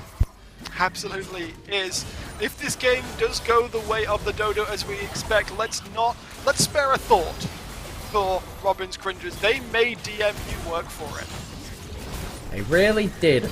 And we keep talking about like it's inevitable, and unfortunately for Robin's Cringes, that's because it all but is. Unless a miracle play really happens here, and even then it's not a likely miracle to work, because if we just run through the inventories, Bio Chipmunk still hasn't managed to get to that second item yet. Sosu could go back and get their third, and after that just push in magic to get the inhib. It's going to funnel a bit of gold into Robin's Cringes through some super waves, but DMU get to claim the entirety of both jungles, with the exception of apparently this one that they're just not opting to take. So, you know, pretty good seat to be sat in if you're the DMU driver of the bus. It definitely is. Ocean Croc will be the beneficiary of a blue buff. He's going to try and shove out this top side wave as much as possible. It is only a matter of time. The Baron buff has since fallen off, but Ocean Soul, Infernal Soul, is still on all the members of DMU. 2 minutes until the Elder Drake. This is the time where you have to flip, or the game is just completely over. And I want to say that something Robin's Cringes can do is look for extended fights, because Seraphine opted for the Liandry's build as opposed to the Moonstone, and Lulu does have a Moonstone. But an extended fight doesn't work so well when the enemy has Infernal Soul is the problem, because they get an insane amount of value off of it. Yeah, just a touch. It's just everything is stacked against Robin's Cringes, and anything short of just running the game through mid now for DMU would be a miracle for the Cringes. And it's just tough to say what they can try and do, because this team is not in a good state to make these plays. They do not have the comp to make these proactive plays, so it's really just hoping that DMU ever step out of line, and an experienced team like this does not look like they're going to. Comes over the wall, attempting the rupture. Ocean Croc thankfully will dodge it, but this is basically just scare tactics. They just need to keep Robin's Cringes out of their own jungle, because they're walking into darkness. They're walking into... There could be a trap in any brush. There could be a trap behind any single piece of terrain. And with 19 seconds left, I feel like we're going to get a third case of deja vu where Sweet Summer Day is not able to match the level of Remix, as they may not even make it to the pit at this point if the rupture lands. Ooh. Sweeper will spot this one out. They're going to try and run towards him. The Elder Dragon has now spawned. Sweet Summer Day trying to rush forwards. Heavy Dubstep Remix is not in the pit, but all they have to do is look at the Elder Dragon absolutely melting under the cavalcade of attacks from Soxu. He's gone. They can't stop it. It's already over. Now it's just walking it over. They can take Baron on top of this. And frankly, there is really nothing for the Cringers to do. They've got Galvanizer sat in base waiting to get an ultimate in, but the opportunity just doesn't arise. This machine of DMU just powers on forward, and there's nothing to do. Oh, Sweet Summer Child tried to go towards the top side and clear away the Rift Scuttler for a modicum of vision, but there will be no such attempt. Sweet Summer Day is just going to be walked towards. Spirit will force him to use the Onslaught of Shadows to safety, and Soxu and Heavy Dubstep Remix claim the second Baron of the game. 10k nearly gold advantage coming through, and with a second Baron power play, the Elder in pocket, and an Infernal Soul, every single card is in the hands of DMU T1. TP back in from Samj. Now they're just looking to run it through. The game should be over here. They can take this tower, and they can either go for Nexus towers, or they can just run to mid and really get the clean sweep. Oh, and there comes the encore. Down goes Galvanizer. The fight begins in earnest, and they are just getting chunked down eternally. Soxu, with all of that range from the Aphelios, is completely untouched. The first Nexus turret will fall, the second Nexus turret will fall, and DMU T1 will let the minion wave push forwards for a moment before collapsing on this final structure, taking down Robin's Cringes in a 3-game struggle. But DMU T1 will advance to the next round of the losers bracket. That will be them against Surrey Stags as of next week. And before we say goodbye to Robin's Cringes, we must pay respects to the team here, as they performed much better than people would have had expectation for. They really did get to show that those 2 games against Warwick on Wednesday were no fluke. They really did deserve to be here, and frankly, on maybe some other days of the week, they might have been able to take the series, as they played out with a lead expertly, they used that level 2 advantage to their favour, and if it weren't for just the sheer experience on DMU and the flexibility to play these different styles, get taken off of comfort champions and still keep rolling, then could have been their day. If there's anyone that you want to lose to, it's the reigning champions. There is no shame at all to be had if you are Robin's Cringers. You put on an absolute belter of a series, Callum. It has been an honour and a privilege serving with you, good sir. Thank you very much, everybody. I have been Will Brooks. He has been Callum Melvin Isles, and we will see you again shortly for another series. Next week. Actually, that'd be Great Heart and Nightmare, but next week. They will. That's the important one. Next Wednesday, pending another spectator bug. Oof. Don't need to think about that. Once again, just another little thank you to our sponsors, Unite students, Twitch students, and Logitech G, right there, making this all happen. And thank you all for joining us. DMUT1 will be progressing their way to do the losers bracket miracle run heading into next week, and it's going to be an exciting one to see who they get to face. Absolutely will, yeah. Do not miss it. Do not.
Your kiss, sweet like poison. You know you make me reckless. I'll run, but you are friction. Your touch feels like heaven. You make me hate all my sins. You are my religion. My religion. I have a million reasons to leave you, but I have a billion reasons to keep you.